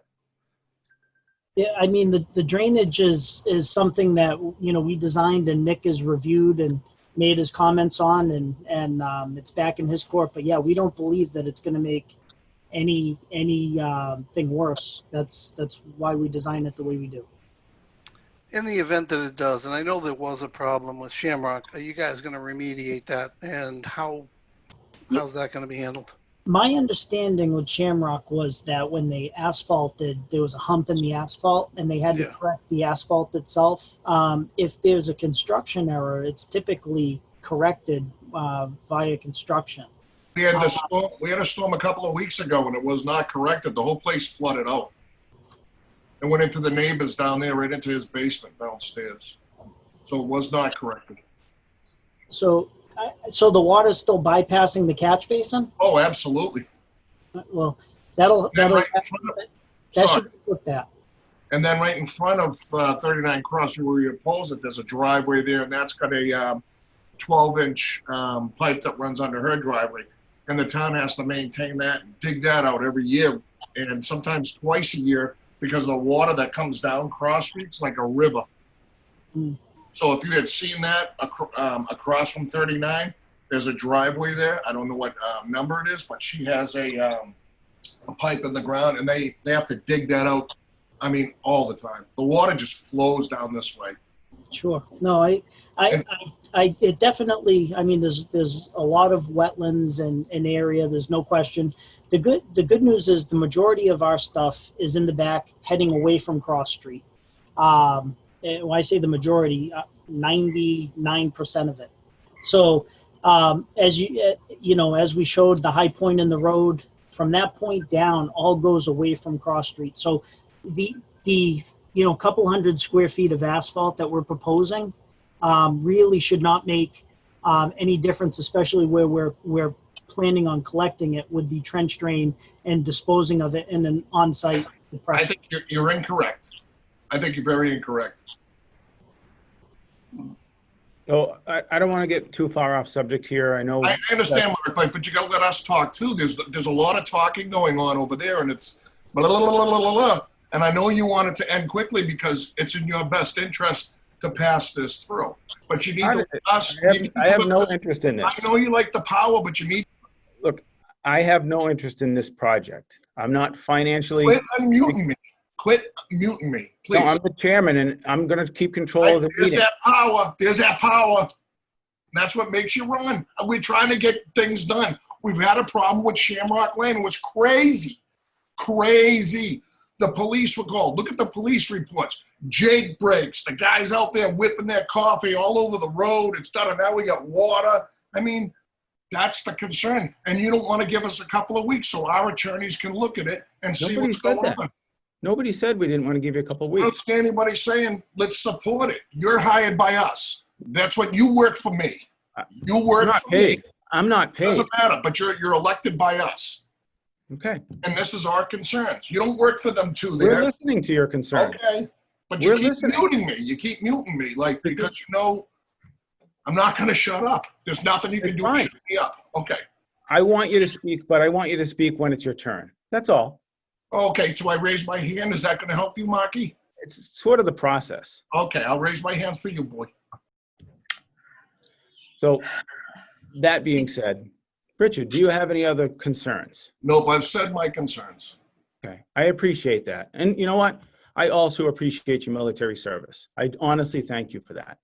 Thank you, Sue. Yep, I appreciate you saying that. I'm not saying you're a bad guy. I have a lot of issues, and you guys probably know that.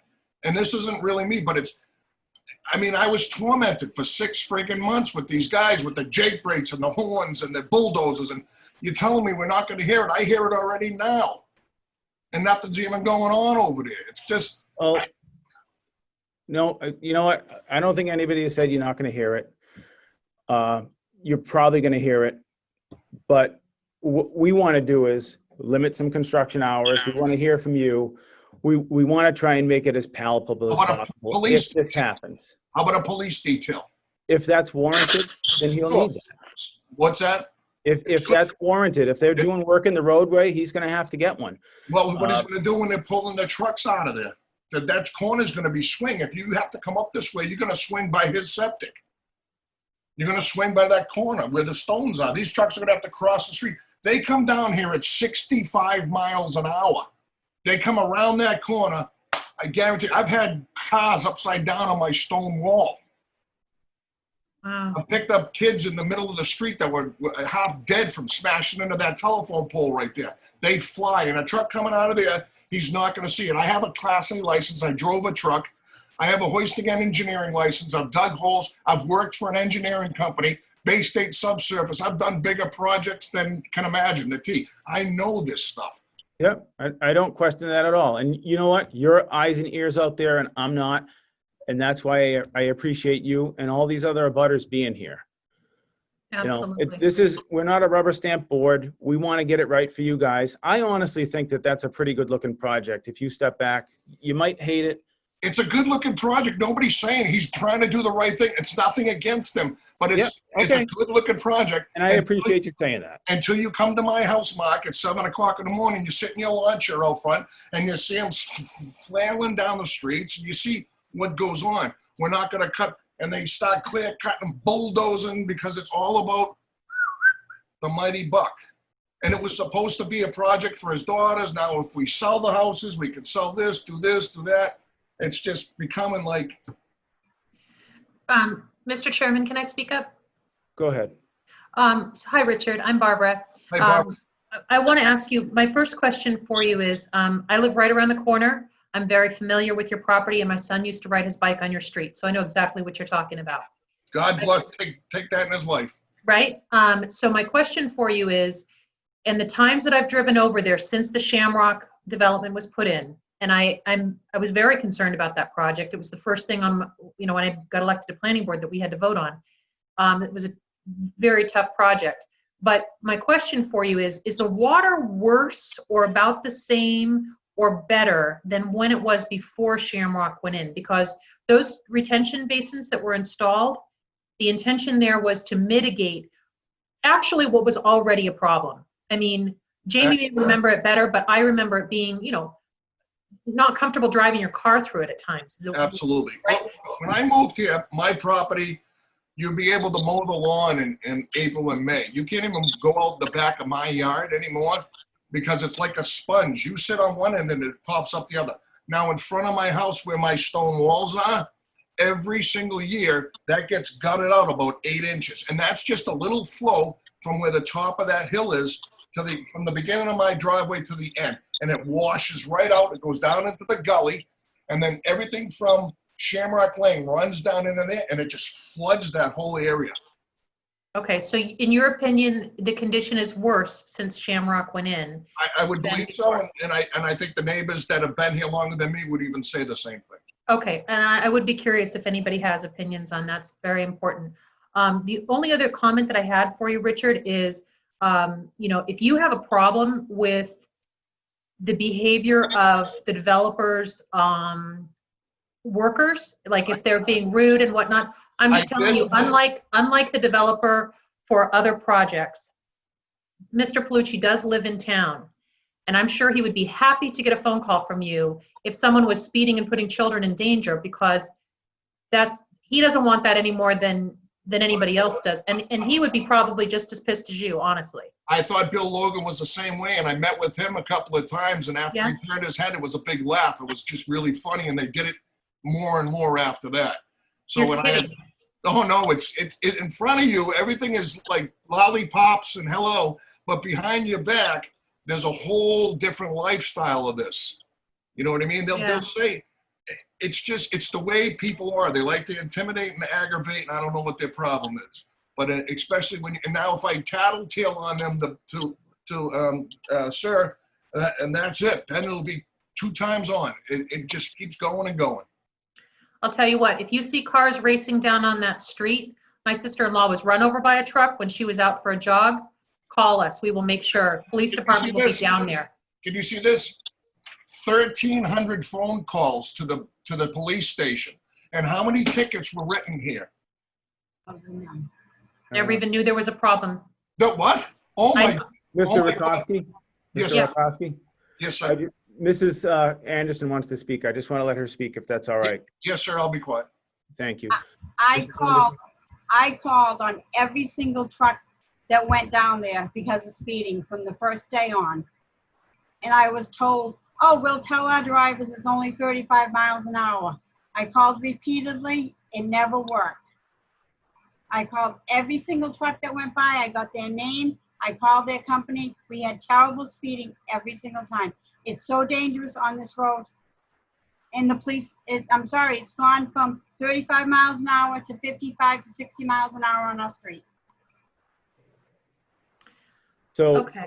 I just want to bring up one point.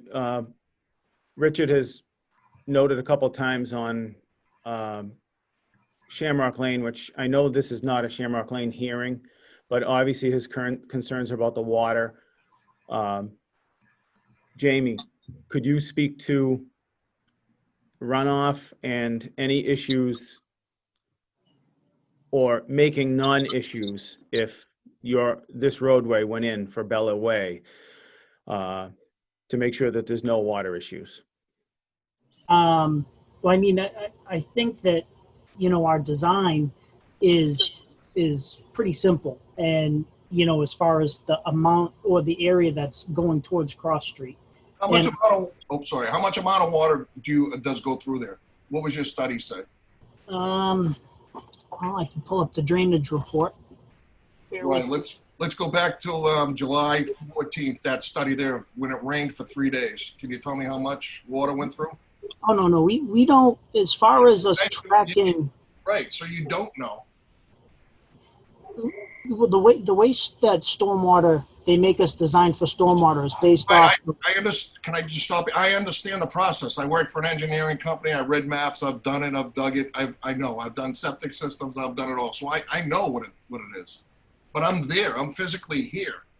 I know exactly what it is. I'm here every day. You're in that office. I don't think you've been out there during a rainstorm. Not to say anything, but have you been out there during a rainstorm?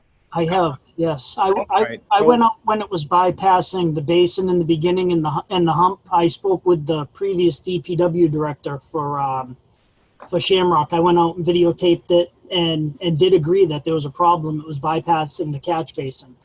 I was told it was fixed. I haven't been out there to that Shamrock Lane in a rainstorm since. But if you're telling me it's an issue, then probably have to go out and take a look at it. There's a water issue with the whole thing, yes. Yeah, I mean, there's always been, and I spoke with the previous, the longest standing DPW director in town that I'm aware of was Roger Hamilton. And Roger came back for a while, you know, when we lost one of our DPW directors. Anyways, I spoke with him about it, and he had said that they've always had a really bad problem there.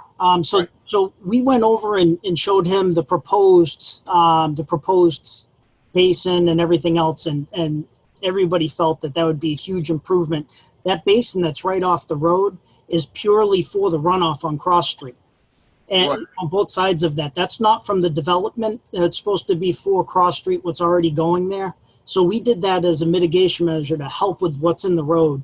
That water's not getting in there appropriately and helping reduce that, then that's a problem because it was put in solely for the purpose of helping, not for the subdivision, but for the existing road. Right, that's what I kind of understood, but I don't think it's angled right and from my own point of view. But that would be a concern for me because I know it was a great expense for you know, for the owner, but it was also something that, you know, that we designed and kept a close eye on. So so yeah, I will definitely make a note to go out there during the next rainstorm and see how it's functioning.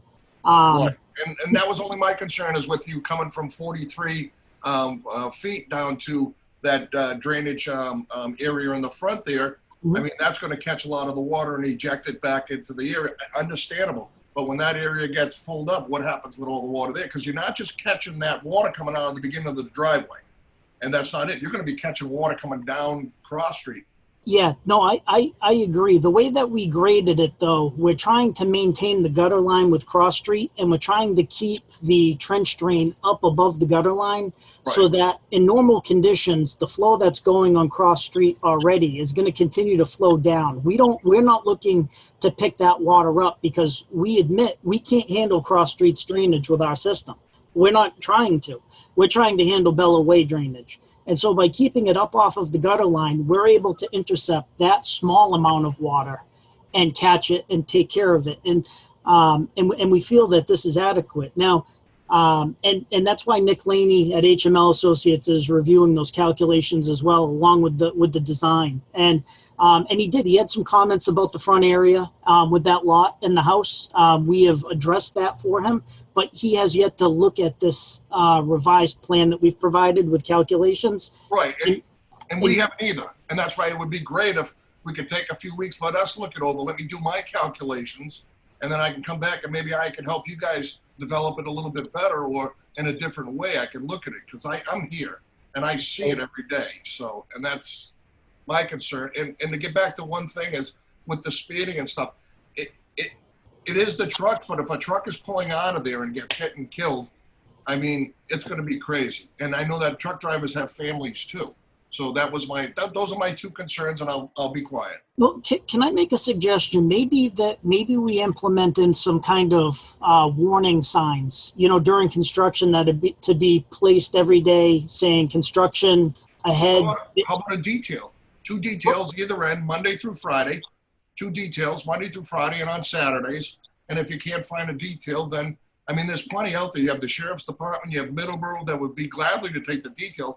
And I think if you pose the details up 50 feet on either side of the road in the front and at that dangerous curve, and I think it would slow everything down. It would help the truck drivers get out. It would actually move the project on a little bit faster because now the truck drivers ain't going to have to inch their way out of there to see your bypass because of that corner right there. You pulling out of that driveway, the proposed driveway, you are not going to see on your left-hand side. With a truck is almost, 8 feet front? He's going to have to pull right out. And these kids, when the motorcycles, I've seen motorcycles come down here at 110 miles an hour and go through that corner. That pole at the end's been hit, so you're going to get it. And I believe that the best thing to do, and I think it's warranted, and I think it'll be the safest thing, is to get 2 detail police, Monday through Friday, I believe you said 7 to 5, Monday through Friday, and Saturday, 8 to 4. And that would be 150 feet up towards the, east and west, and then one down towards the Shamrock side. And that way they could bypass each other. I mean, I've seen it. All right, so we will take that under advisement, but we have some other business to conduct tonight. Okay. So on that note, I would like to make a motion to continue this public hearing until the planning board's July 23rd meeting, Thursday at 7 o'clock, until we hopefully hear comment from Nick Laney and Wildlands Trusts. Second. Yep. All right, so I'm going to take a roll call vote in favor. Barbara? Aye. Peter? Aye. Michelle? Aye. Myself, aye. Motion passes unanimously that the 5 Harding Street public meeting is going to be continued until July 23rd at 7 o'clock. Can you also reference it as 39 Cross Street? And 39 Cross Street, sorry. Thank you. Bella's Way. All right, thank you. Have a good night. Thank you. Thanks. Have a good night. Thank you, guys.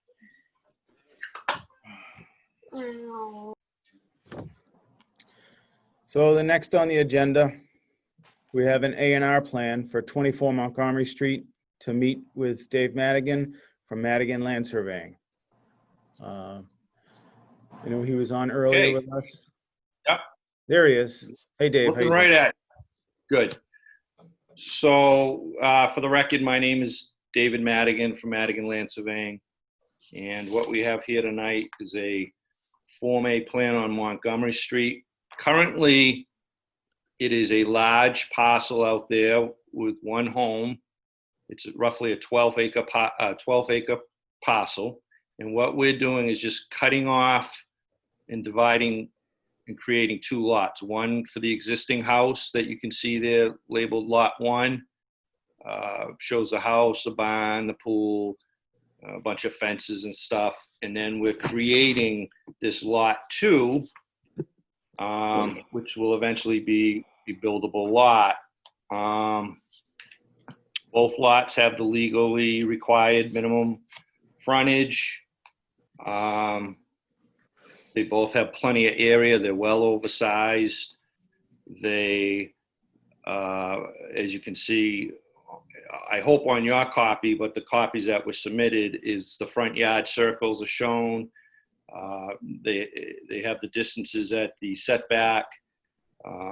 It basically meets all the requirements. There's access onto the lot. It's on a public way. And then the notes, that you folks ask for, usually they're up at the planning board signature block. All that stuff's there too. So Yeah, it looked real good. I liked it, Dave. Thank you. Did anyone else get a chance to review the plan and they have any comment? Mark, I have a quick question. Just for clarification, the barn, there's 2 barns shown. The second barn, that's staying with the original property as well, correct? It says it's being surrounded by a post and rail fence. So Peter, you're right, there's 2 barns. Yep. So the closest barn, so to speak, to the house that's shown 44.4 feet off the lot line, that'll be with Lot 1. Yep. The rear barn actually is being cut out and will go okay. for Lot 2 in the new owner. Gotcha.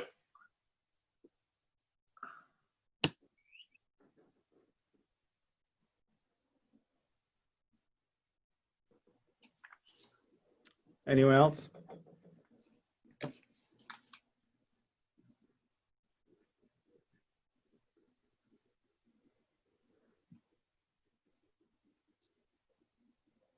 Can I get a motion recommending endorsement of the plan? So moved. I'll second that. So we have a motion and a second to approve the A&R plan for 24 Montgomery Street. Take a roll call vote. Barbara? Aye. Peter? Aye. Michelle? Aye. Myself? Aye. Motion passes unanimously. So Okay, thank you very much. you'll get some, or if Kathy already has a set of plans for us to sign. And I'll just come in sometime, Kathy, maybe early next week or something to pick up the Mylar and. Yeah, usually what ends up happening is she'll put it in the little closet for us to go in and sign. Check with Kathy just to make sure enough people have signed it before you make the trip, just because we're all working during the day. So sometimes it's takes a few more than just the next day. It's not like being at the meetings now. Not a problem. I have a question. My property was supposed to close on the 13th. Do I need to extend that? Because it sounds like things need to be signed. Let me just speak. Kim, so your closing's on the 13th. So basically everything's approved. So I don't know what you need for your closing. I don't know if the plan actually has to be recorded for your closing or not. I have no idea. It would be nice if my real estate agent was here. Well, that or your lawyer. So we can check that out with them. But basically, the planning board's done their job. You're all set. We just gotta do the timing so we can get you to the closing. Okay, I'll call you tomorrow. All right. Thank you. Thank you. Thank you, everyone. Thank you.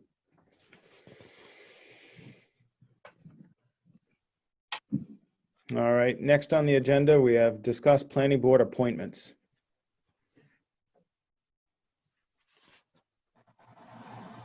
Uh, 43D, the expedited permit committee member. I think me and Peter had both kind of thrown our hat in the ring for that one. And then I think Peter kind of. Yeah, I withdrew my hat, Mark. Yeah. So I have a full plate as it is. So I unless somebody else would like it, I go with it, please. Peter, don't worry, my air conditioning got fixed. You can take this on. I was losing sleep over that, but I bet you were, yeah. I was. So I would like to stay involved in it, at least for the duration of what looks like we may oversee the Lakeville Hospital property.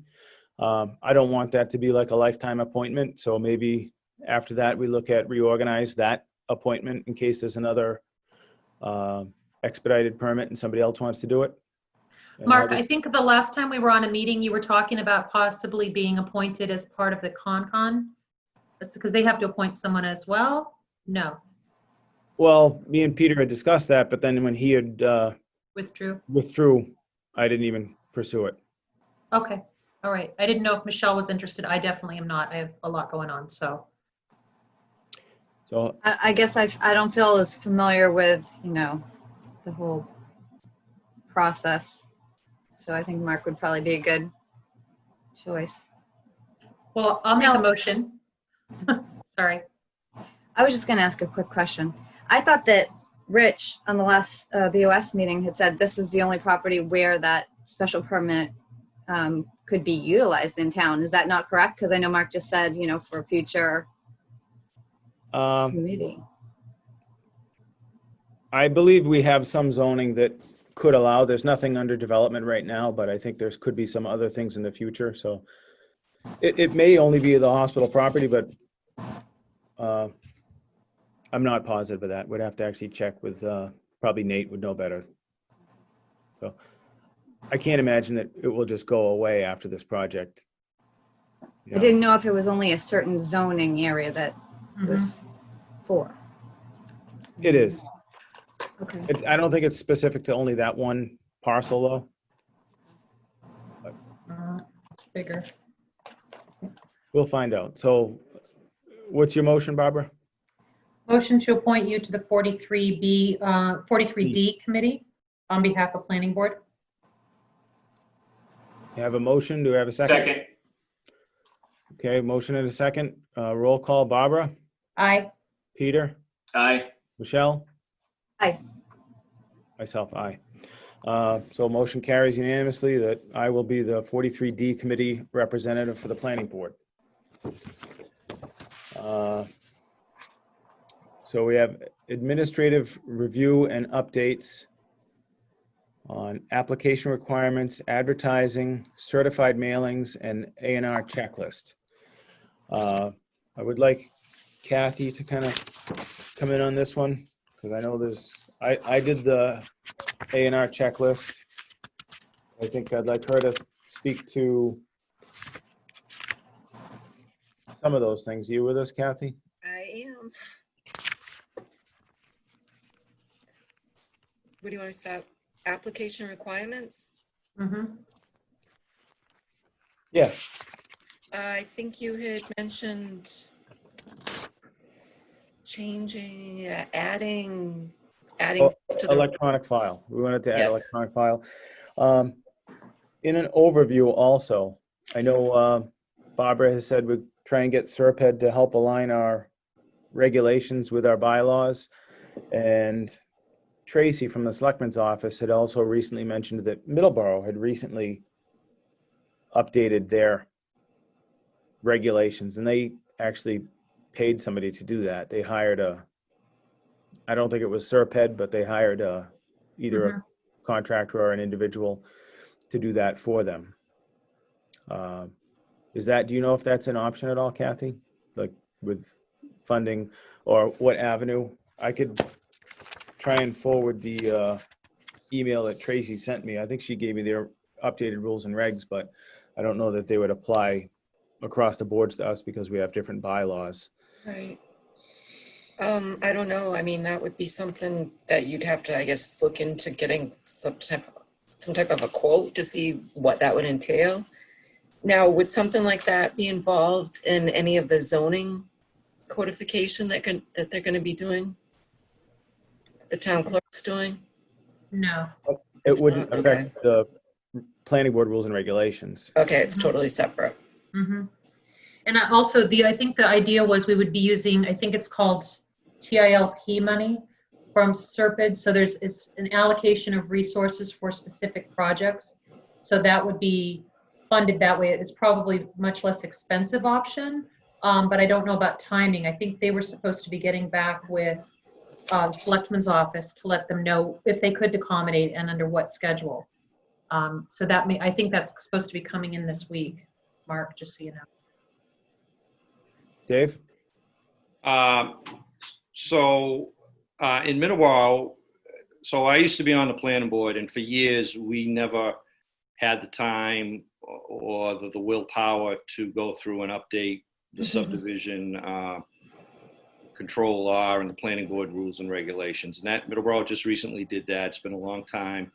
And I know a lot of that was basically through their own hard work and effort. They asked for input, like from myself and local engineers and surveyors.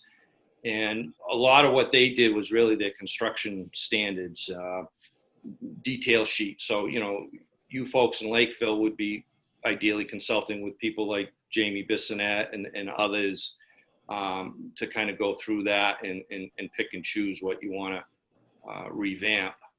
But a lot of it, there isn't sometimes when we did the zoning recodification in Middleborough, we had lawyers come in and they were hired and they went through other towns and kind of recodified it to that. Planning board rules and regs a little bit different. A lot of that's up to the planning board. There is, I don't know if there's a company that just comes in and does that. A lot of it's going to have to be your own hard work. Yep, I figured that.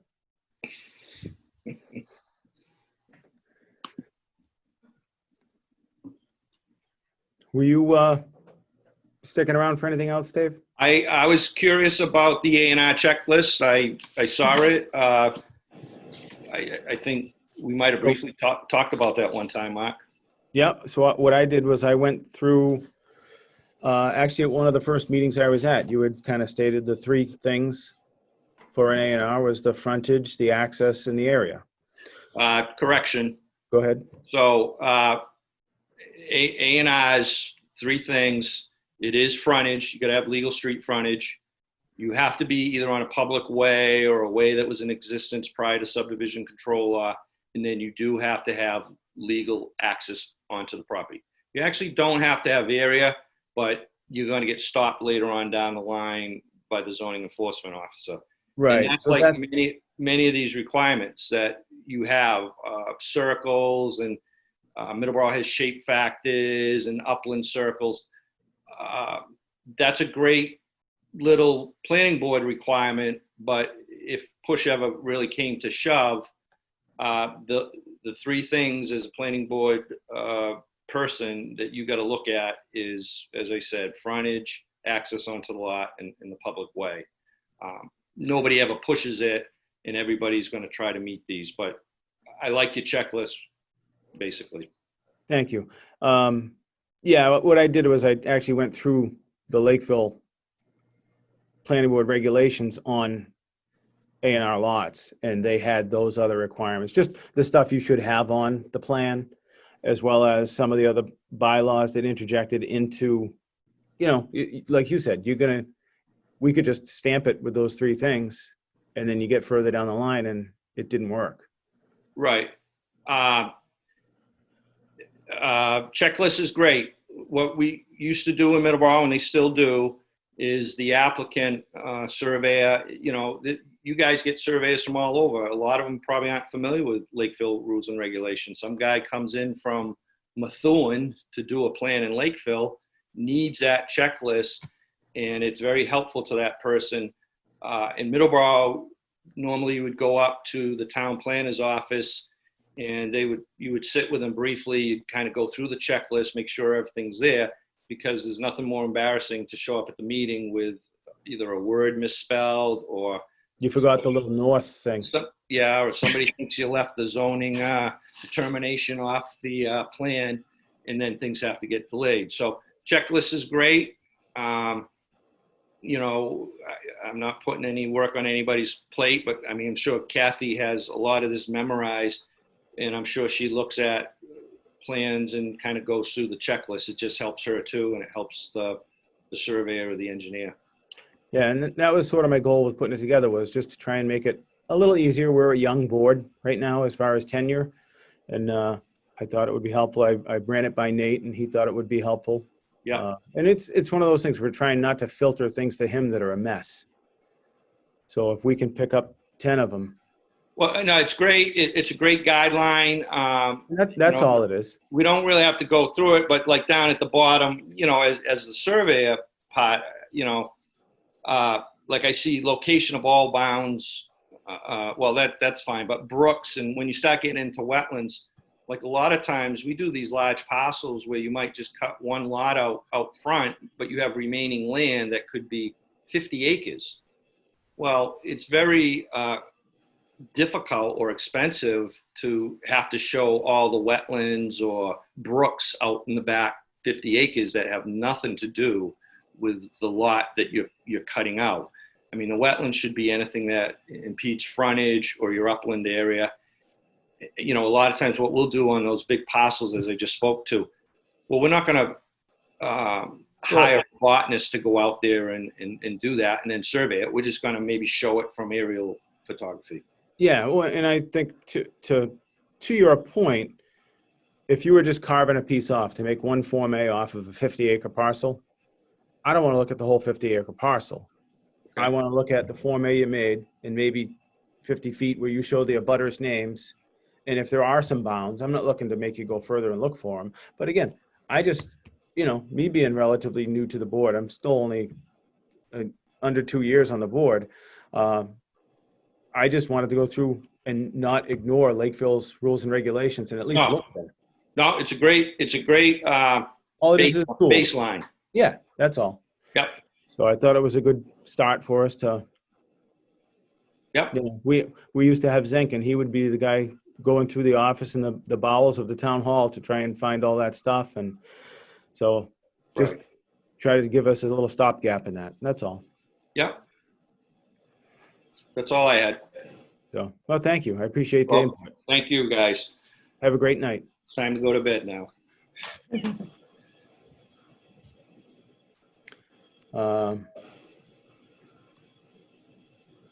So I think that was my point of that whole checklist, was just a tool for us to use to review those and try to be a little bit more accurate. It's hard on Bella Way. Nate had picked up where Jamie was talking about that little corner that was only 39 feet wide. That deducts from the square footage the way that we have a bylaw in our zoning that negates anything that's less than 50 feet wide from the total square footage. So that lot was like 70,080 square feet. So it was non-conforming because of that 39-foot wide section, lost like 80 or 90 feet, cut it just under 70,000.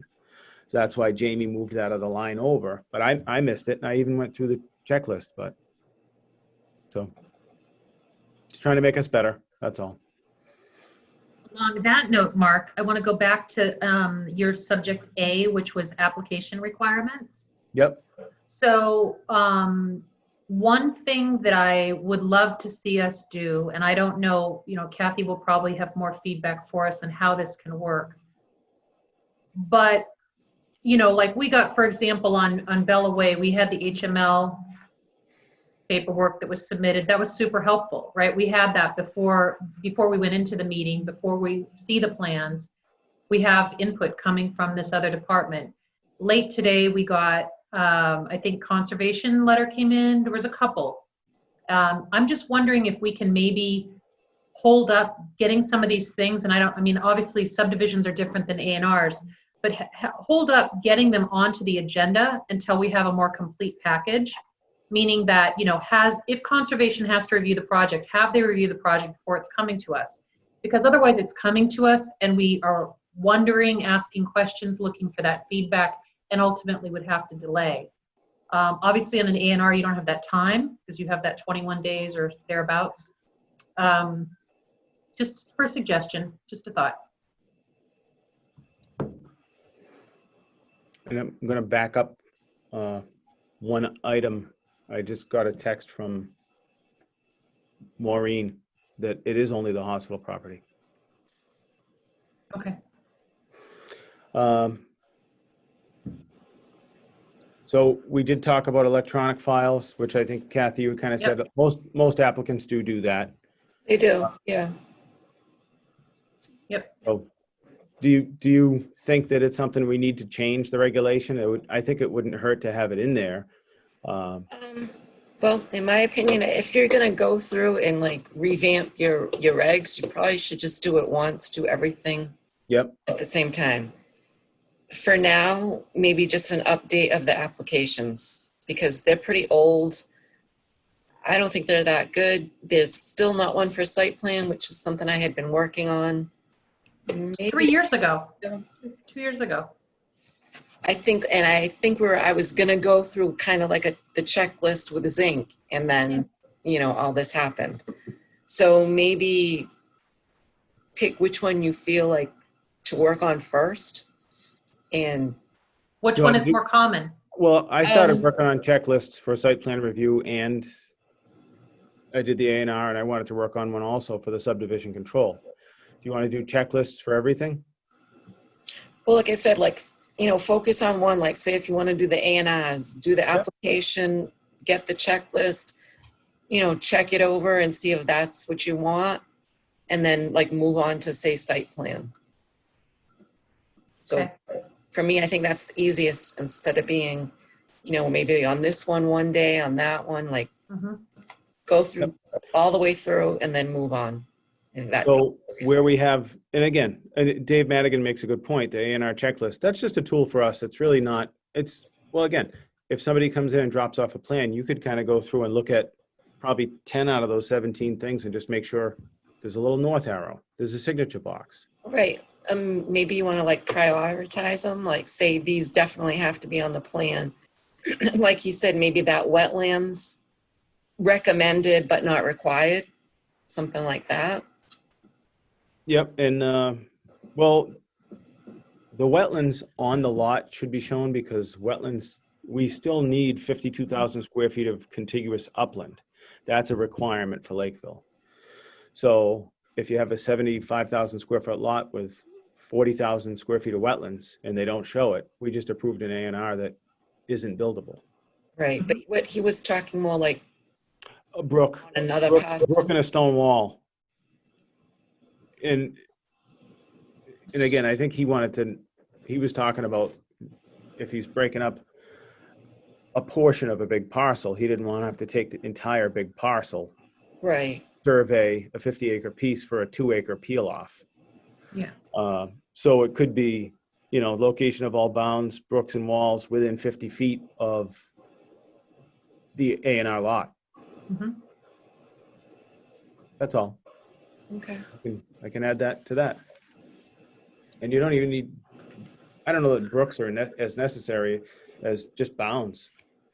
So, but going back to the question on for example, this property came in front of us, this subdivision, and conservation had not finished signing off on it. So we naturally had to postpone the vote. Should we be asking that any board that has to sign off on a project signs off on it before it is on our agenda, so that we're looking at a completed package and we can make a decision instead of having to postpone and see them again? I guess what I feel like is there's so much expertise that I don't have that other boards do, and I really look for that feedback. You know what I mean? And this was a great example because as much as we might have, we think there's a lot of benefits with the way this was presented, the fact of the matter is. Yeah, I think you make a good point, and I think, we could probably pick 2 different site plan reviews that we've done that have come in front of us. Let's say 57 Long Point Road, a big project, a lot of boards. Right. And we did approve that. Subject to. We approved that pending the approval of Conservation Commission, Zoning Board of Appeals, and all those other boards. And that's why the plans are coming back to us now to sign. If we were to craft a motion to do that pending the approval and subject to changes that may affect planning board review, that we get a relook at the plan. Yeah. You know, I look at, like, so let's use the one we reviewed tonight, Bella's Way. And if conservation says we need a buffer changed or something that's going to be written on that plan. Mm-hmm. It's small. It wouldn't really affect the outcome of us unless it changed the property line or something, or the roadway, if it moved the roadway or drainage. But in all honesty, if some of the drainage moved 5 feet and it still functioned the same, would we? I think that some of the issues are probably not as important as others. In this case on Bella, we simply couldn't make a decision without conservation. We couldn't. I mean, right? Well, Because we're waiting on that other issue. The Nick Laney thing too. We want that. That's true too. Sort of the peer review and to approve the changes. Jamie made the changes, but they're not approved by the peer review engineer. So we don't want to approve based on a non-approval. So I guess my question is, what is the reason why it needs to be, is there a timing? Is there a rule that says that we have to have it on our agenda before they sign off? Or can we make it a requirement that, listen, if you have to get approval from conservation because of wetlands, for example, that plan has to be approved by wetlands before it's on planning board's agenda? Is that unfair to developers because we're delaying it? It could be delayed 2 to 4 weeks.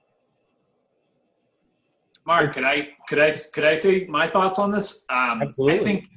I think that the way that we're doing it, even though sometimes it gets complicated, I think that we are given a lot of we're given the benefit of the doubt to the contractor because we're working down 2 lines at the same time. Like say 57 Long Point. If we didn't do anything with that plan until every other board was satisfied, that would have extended that tremendously. We'd just be looking at it now. Exactly. And I don't really concern myself with timelines for contractors. That's not my job. But at the same time, we want to be, help people as best we can when possible. And I think I want to avoid a hard, fast rule about not seeing anything until every other board has rubber stamped it. I don't think that's necessary. But I do agree that sometimes it gets very complicated, a lot of back and forth, So I think my concern and point is, I feel like sometimes if we approve something pending, or we just approve something and it hasn't finished another board, we didn't sign the final draft. And the planning board should be signing the plan of record. So I have a problem with that. So I kind of like the way that 57 Long Point Road, we aren't signing the plans until now because it went through everything. So we are signing the plan of record. We let all the other boards do their thing. We did our part. The stormwater got controlled and we had a peer review and all that stuff will be followed up on. But we're signing a plan that went through every other board now. All the conditions were met. Yeah. And I feel like sometimes we sign a plan and then it's still going to go through another board. And what if they change it? Yeah, exactly. That's definitely part of it. And Long Point Road, I mean, that's kind of an anomaly because it was such a big project. It's not, this is 3 houses. You know what I mean? I just feel like we had a public hearing. We had people in here. We looked at the plan, but we actually can't do anything for at least 2 weeks because we're waiting to hear back from another board. So, but I appreciate what you're saying. Just a suggestion.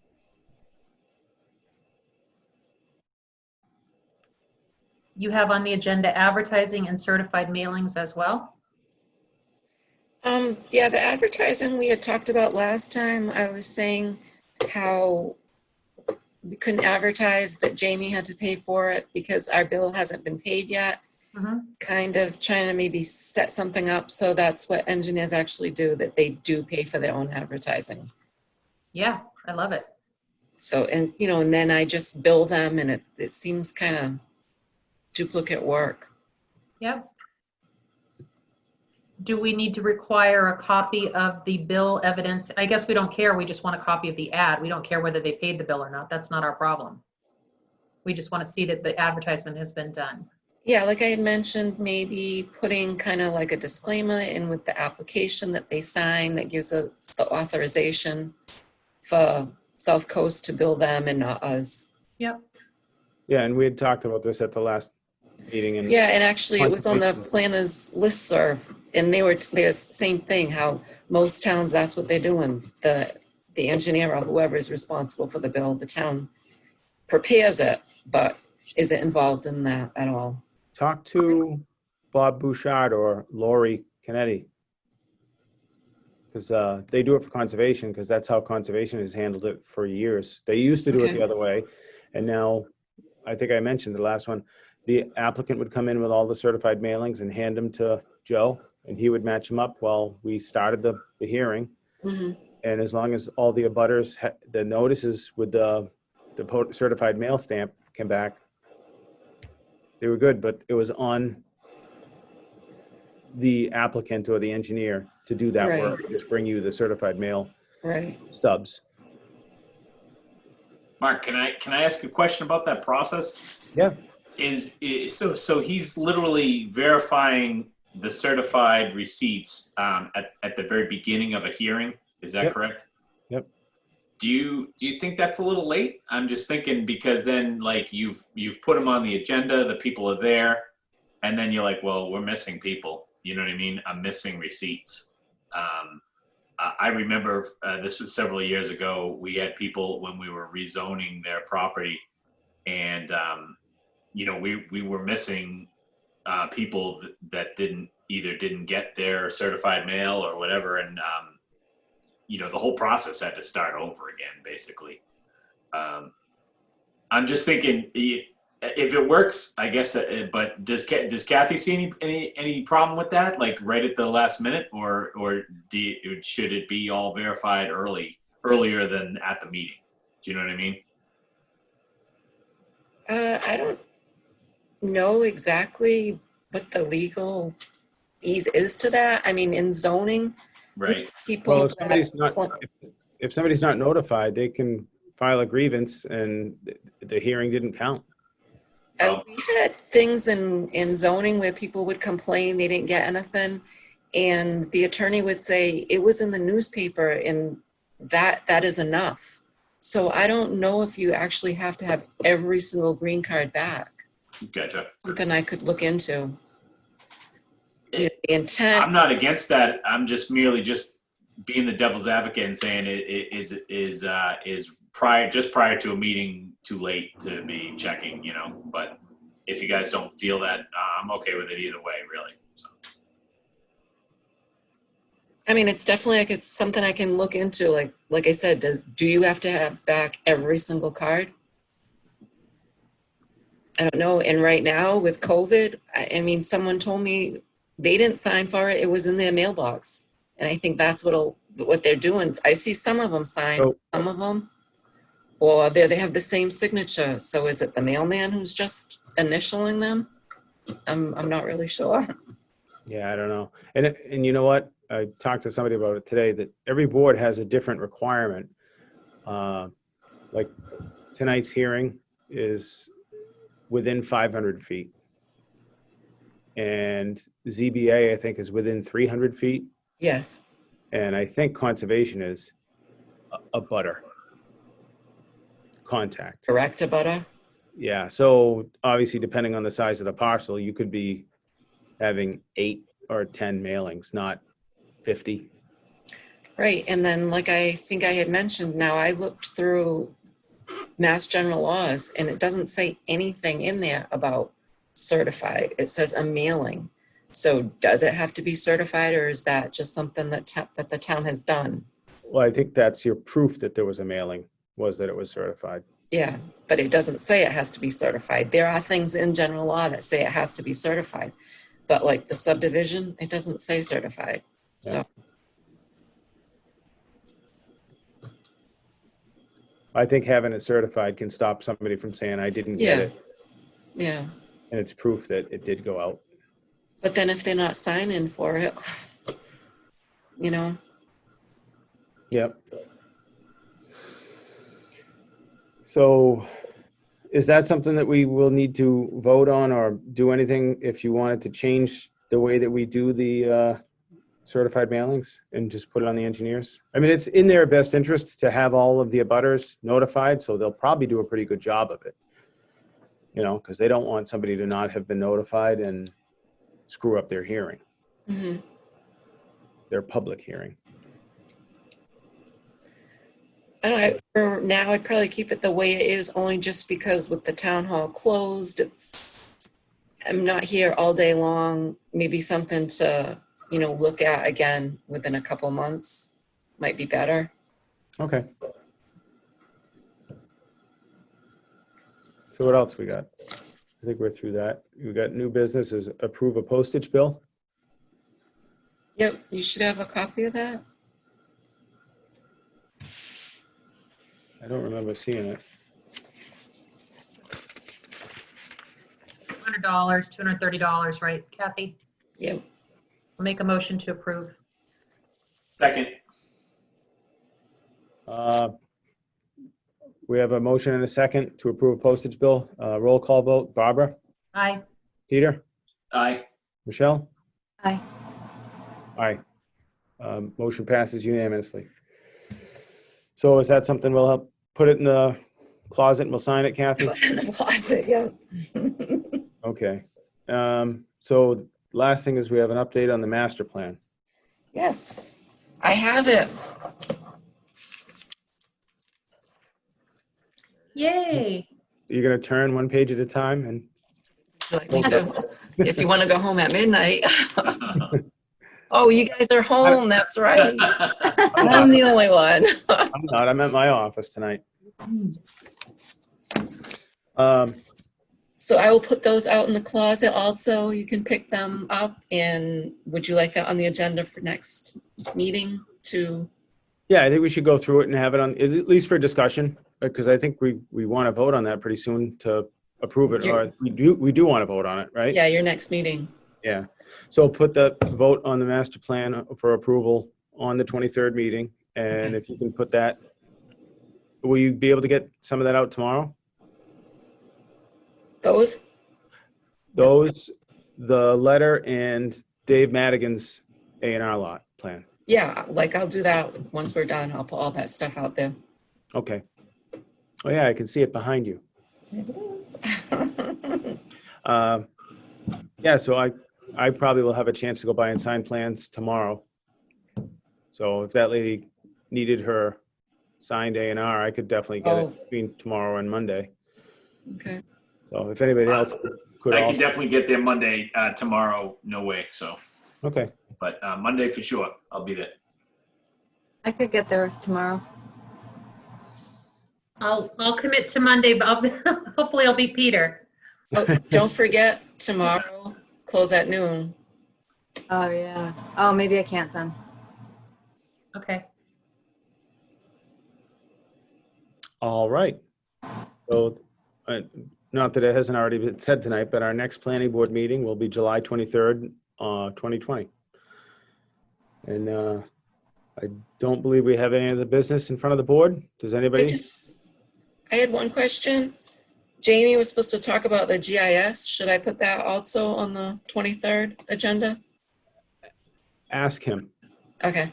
I mean, obviously, if he's going to be back presenting the balance of Bellaway, he'll be here as long as it doesn't run too long. So just ask him if he wants to do it that day. And if we'll just continue on with that one. Okay. That's good. And anything else? Motion to adjourn? I have a motion. Do I have a second? All right, roll call. Barbara? Aye. Peter? Aye. Michelle? Aye. Myself, aye. Motion carries and meeting is adjourned. Thanks, guys. Good night, everybody.